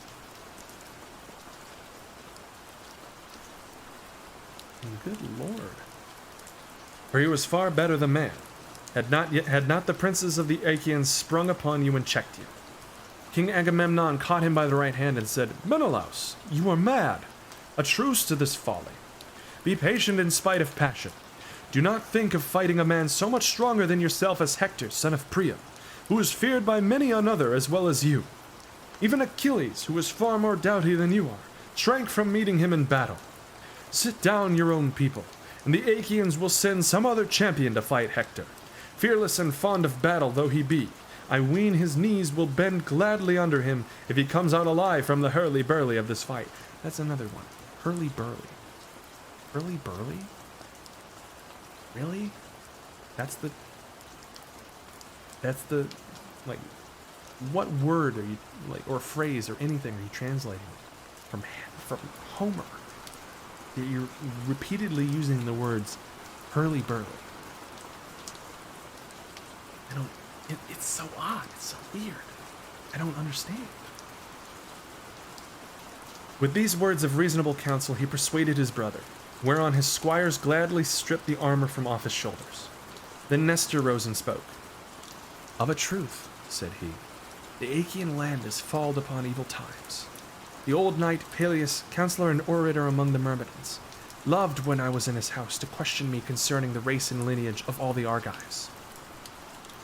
How would it not grieve him could he hear of them as now quailing before Hector? Many a time would he lift his hands in prayer, that his soul might leave his body and go down within the house of Hades.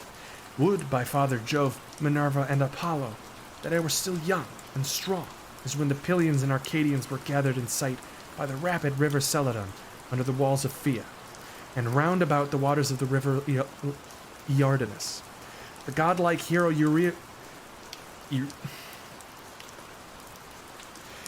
Ereuthalion stood forward as their champion, with the armor of King Areithus upon his shoulders, and Areithus, whom men and women had surnamed the Maceman, became because he fought neither with bow nor spear, but broke the battalions of the foe with his iron mace. Nice. Lycurgus killed him, not in fair fight, but by entrapping him in a narrow way, where his mace served him in no stead. For Lycurgus was too quick for him and speared him through the middle, so he fell to earth on his back. Lycurgus then spoiled him of the armor which Mars had given him, and bore it in battle thenceforward. But when he grew old and stayed at home, he gave it to his faithful squire Ereuthalion.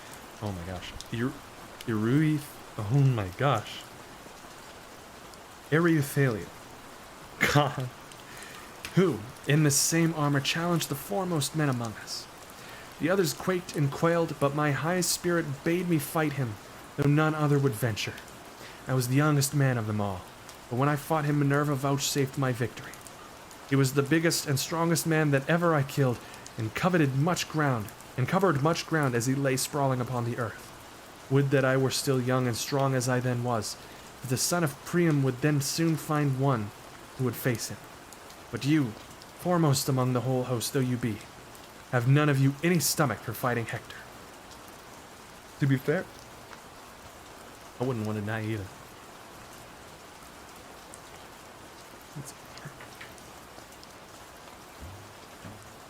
Hurly-burly.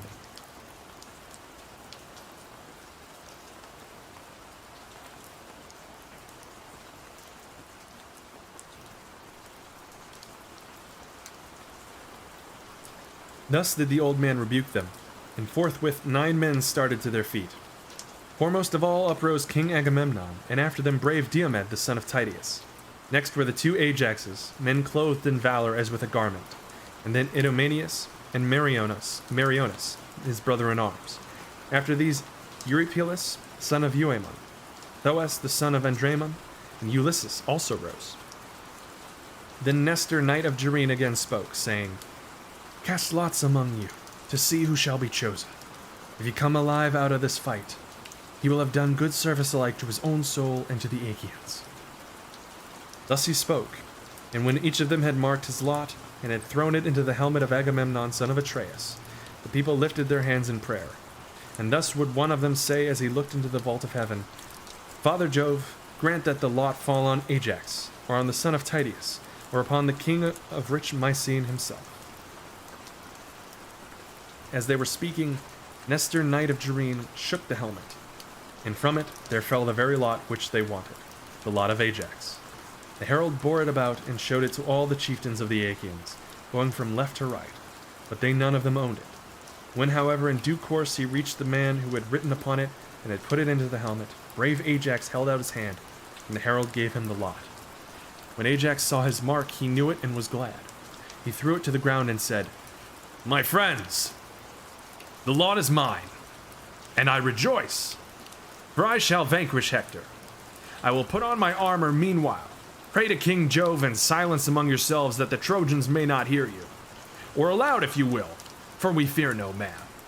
None shall overcome me, neither by force nor cunning, for I was born and bred in Salamis, and can hold my own in all things." Yeah, Ajax is dope. I was waiting to get to read more about Ajax. Let's go. With this, they fell praying to King Jove, the son of Saturn. And thus would one of them say as he looked into the vault of heaven, "Father Jove, that rulest from Ida, most glorious in power, vouchsafe victory to Ajax, and let him win great glory. But if you wish well to Hector also, and would protect him, grant to each of them equal fame and prowess." Thus they prayed, and Ajax armed himself in his suit of gleaming bronze. When he was in full array, he sprang forward as monstrous Mars, when he takes part among men whom Jove has set fighting with one another. Even so did huge Ajax, bulwark of the Achaeans, spring forward with a grim smile on his face, as he brandished his long spear and strode onward. The Argives were elated as they beheld him, but the Trojans trembled in every limb, and the heart even of Hector beat quickly. But he could not now retreat and withdraw into the ranks behind him, for he had been the challenger. Ajax came up bearing his shield in front of him like a wall, a shield of bronze with 7 folds of oxhide, the work of Tychius, who lived in Hyle, and was by far the best worker in leather. He had made it with the hides of 7 full-fed bulls, and over these he had set an 8th layer of bronze. Holding this shield before him, Ajax, son of Telamon, came close up to Hector, and menaced him, saying, "Hector, you shall now learn, man to man, what kind of champions the Danaans have among them, even besides lion-hearted Achilles, cleaver of the ranks of men. He now abides at the ships in anger with Agamemnon, shepherd of his people, but there are many of us who are well able to face you. Therefore, begin the fight." And did his armor ring. Yeah, I wanna find that again. I'm gonna take a tiny break because I've been drinking a lot of water. I'll be right back. But I'm also, while I'm taking the break, I'm gonna find, obviously not at the same time, but I'm gonna go find the exact phrase. It's because it's 3 R's. It's alliteration. It's so weird. But I'll be right back.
I'm back. And I found the line. The line that I hear I've heard so many times, or read so many times.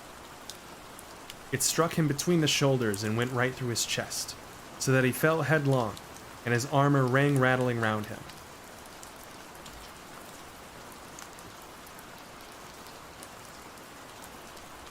His armor rang rattling round him. It's not around him, it's round him. Rang rattling round. I feel like we're taking some small creative liberties with Homer. And what was the now I want to go back and find the nipple line.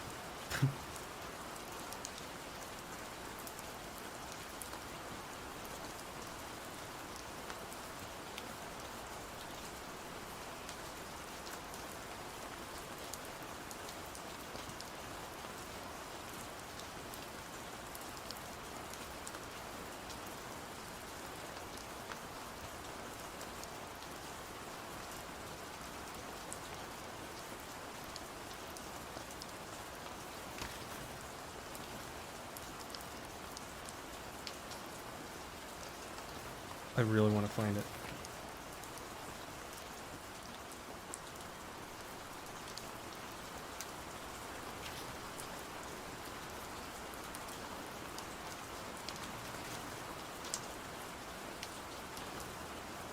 I'll have to look for that later.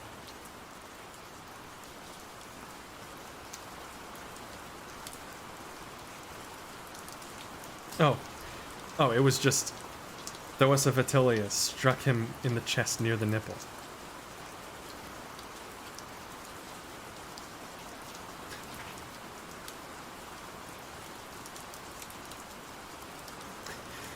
The spear of mighty Ajax, who struck him in the breast by the right nipple.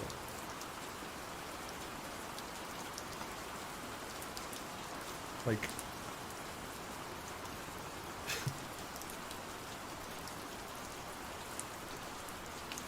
yeah, I mean... it's just silly. Okay. We'll continue. Sorry. And Hector answered, "Noble Ajax, son of Telamon, captain of the host, treat me not as though I were some puny boy or woman that cannot fight. I have been long used to the blood and butcheries of battle. I am quick to turn my leathern shield either to right or left. For this I deem the main thing in battle. I can charge among the chariots and horsemen, and in hand-to-hand fighting can delight the heart of Mars. Howbeit I would not take such a man as you are off his guard, but I will smite you openly if I can." Hey, Ajax, you ever notice we attack the nipple a lot? No.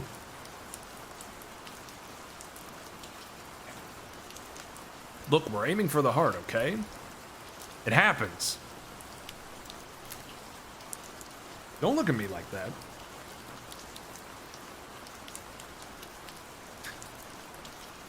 He poised his spear as he spoke, and hurled it from him. It struck the sevenfold shear in its outermost layer, the eighth, which was of bronze, and went through 6 of the layers, but in the seventh hide it stayed. Then Ajax threw in his turn, and struck the round shield of the son of Priam. The terrible spear went through his gleaming shield, and pressed onward through his cuirass of cunning workmanship. It pierced the shirt against his side, but he swerved and thus saved his life. They then each of them drew out the spear from his shield, and fell on one another like savage lions or wild boars of great strength and endurance. The son of Priam struck the middle of Ajax's shield, but the bronze did not break, and the point of his dart was turned. Ajax then sprang forward and pierced the shield of Hector.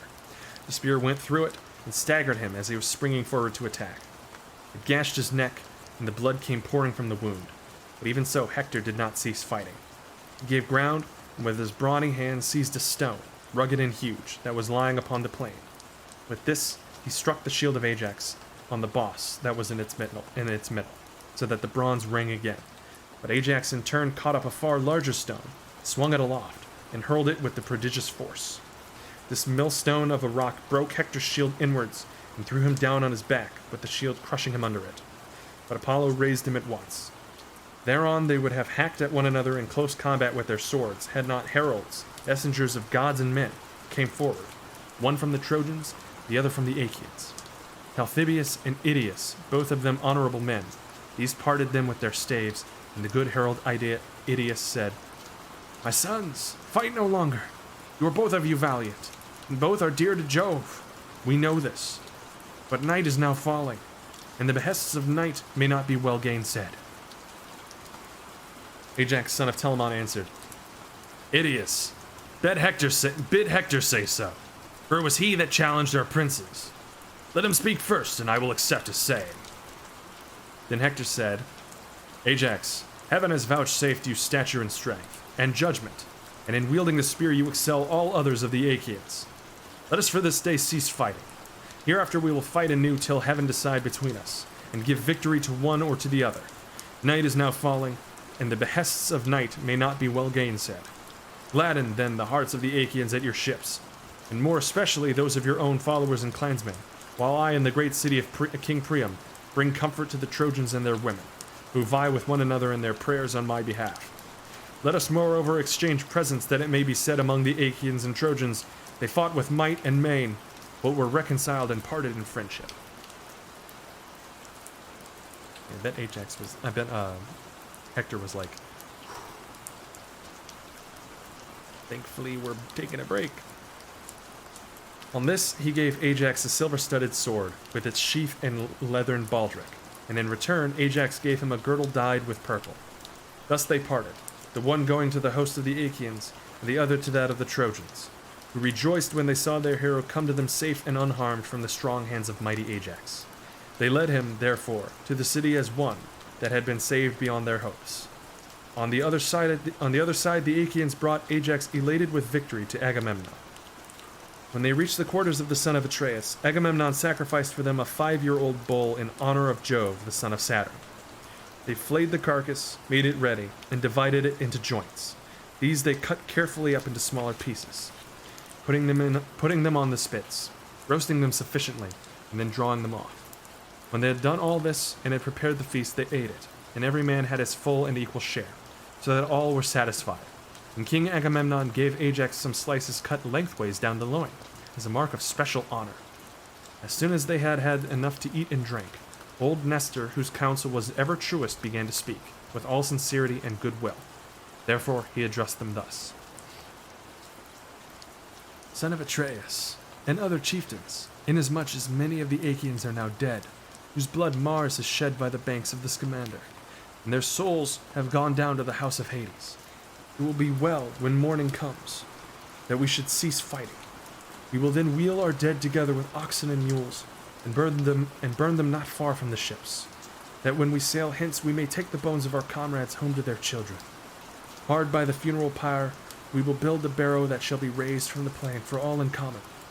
Near this let us set about building a high wall, to shelter ourselves and our ships, and let it have well-made gates, that there may be a way through them for our chariots. Close outside we will dig a deep trench all round it, to keep off both horse and foot, and the Trojan chieftains may not bear hard upon us."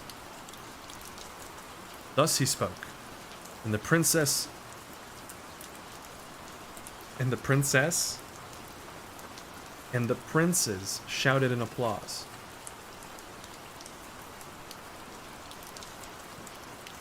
I mean, the princess shouted in applause. Meanwhile, the Trojans held a council, angry and full of discord, on the Acropolis by the gates of King Priam's palace. And wise Antenor spoke. "Hear me," he said, "Trojans, Dardanians, and allies, that I may speak even as I am minded. Let us give up Argive Helen and her wealth to the sons of Atreus. For we are now fighting in violation of our solemn covenants, and shall not prosper till we have done as I say." He then sat down, and Alexandrus, husband of lovely Helen, rose to speak. "Antenor," said he, "your words are not to my liking. You can find a better saying than this if you will. If, however, you have spoken in good earnest, then indeed has heaven robbed you of your reason. I will speak plainly, and hereby notify to the Trojans that I will not give up the woman, but the wealth that I brought home with her from Argos I will restore, and will add yet further of my own.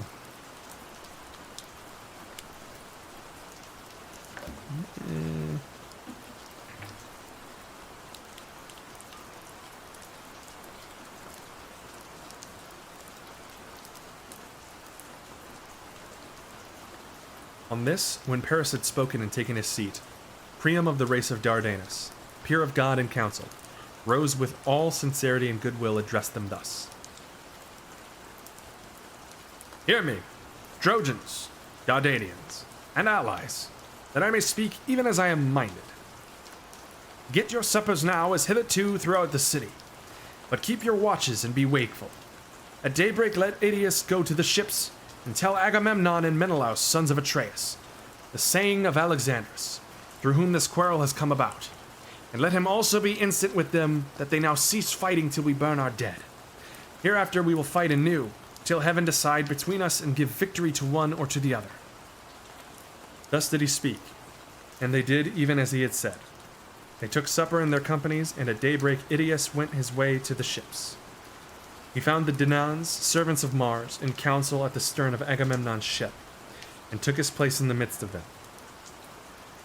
Son of Atreus, he said, and princes of the Achaean host, Priam and the other noble Trojans have sent me to tell you the saying of Alexandrus, through whom this quarrel has come about, if so be that you may find it acceptable.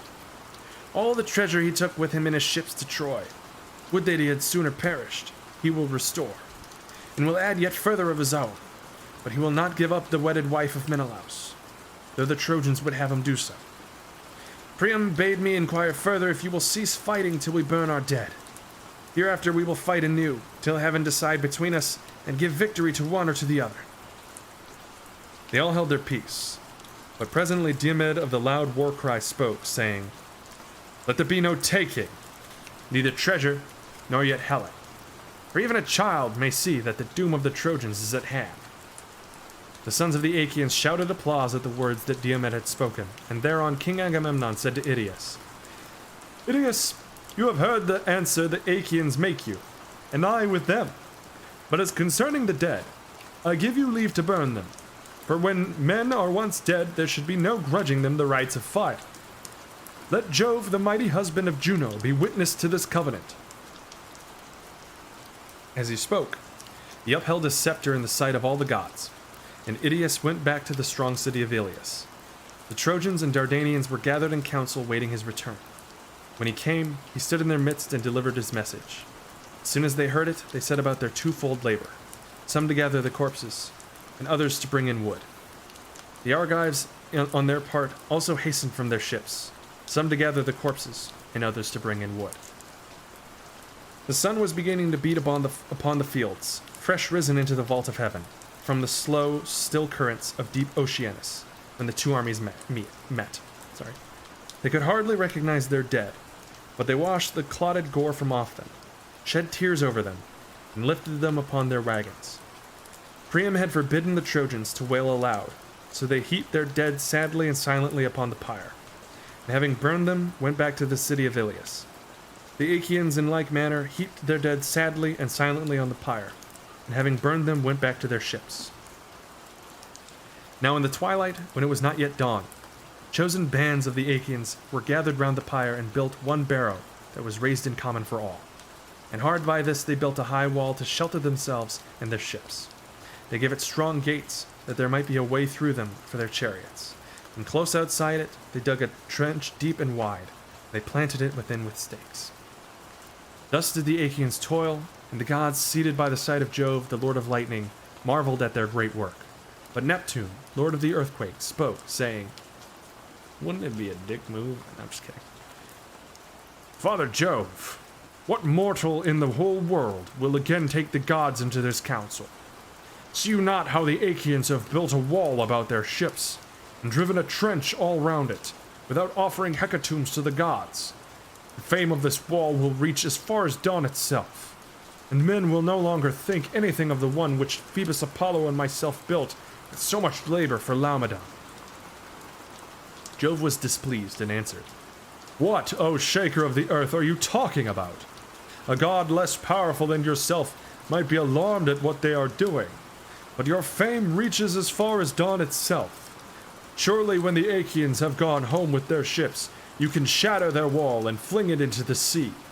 You can cover the beach with sand again, and the great wall of the Achaeans will then be utterly effaced. Thus did they converse, and by sunset the work of the Achaeans was completed. They then slaughtered oxen at their tents and got their supper. Many ships had come with wine from Lemnos, sent by Euneus, the son of Jason, born to him by Hypsipyle, one of the three. The son of Jason freighted them with 10,000 measures of wine, which he sent specially to the sons of Atreus, Agamemnon and Menelaus.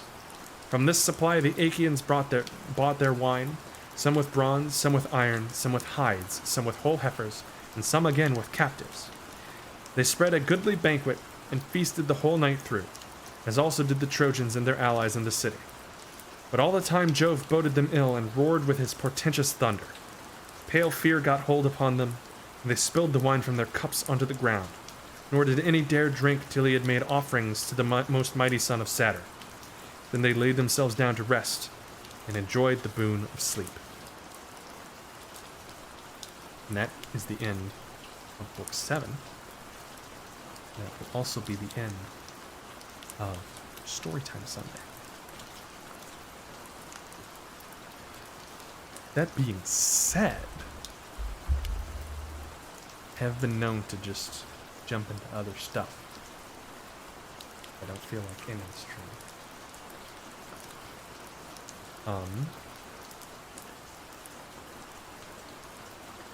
So, I mean, I might play some Mahjong. Anybody's interested in that? Go ahead and switch to this.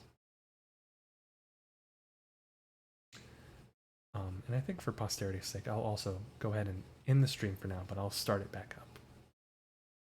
Give me just a second.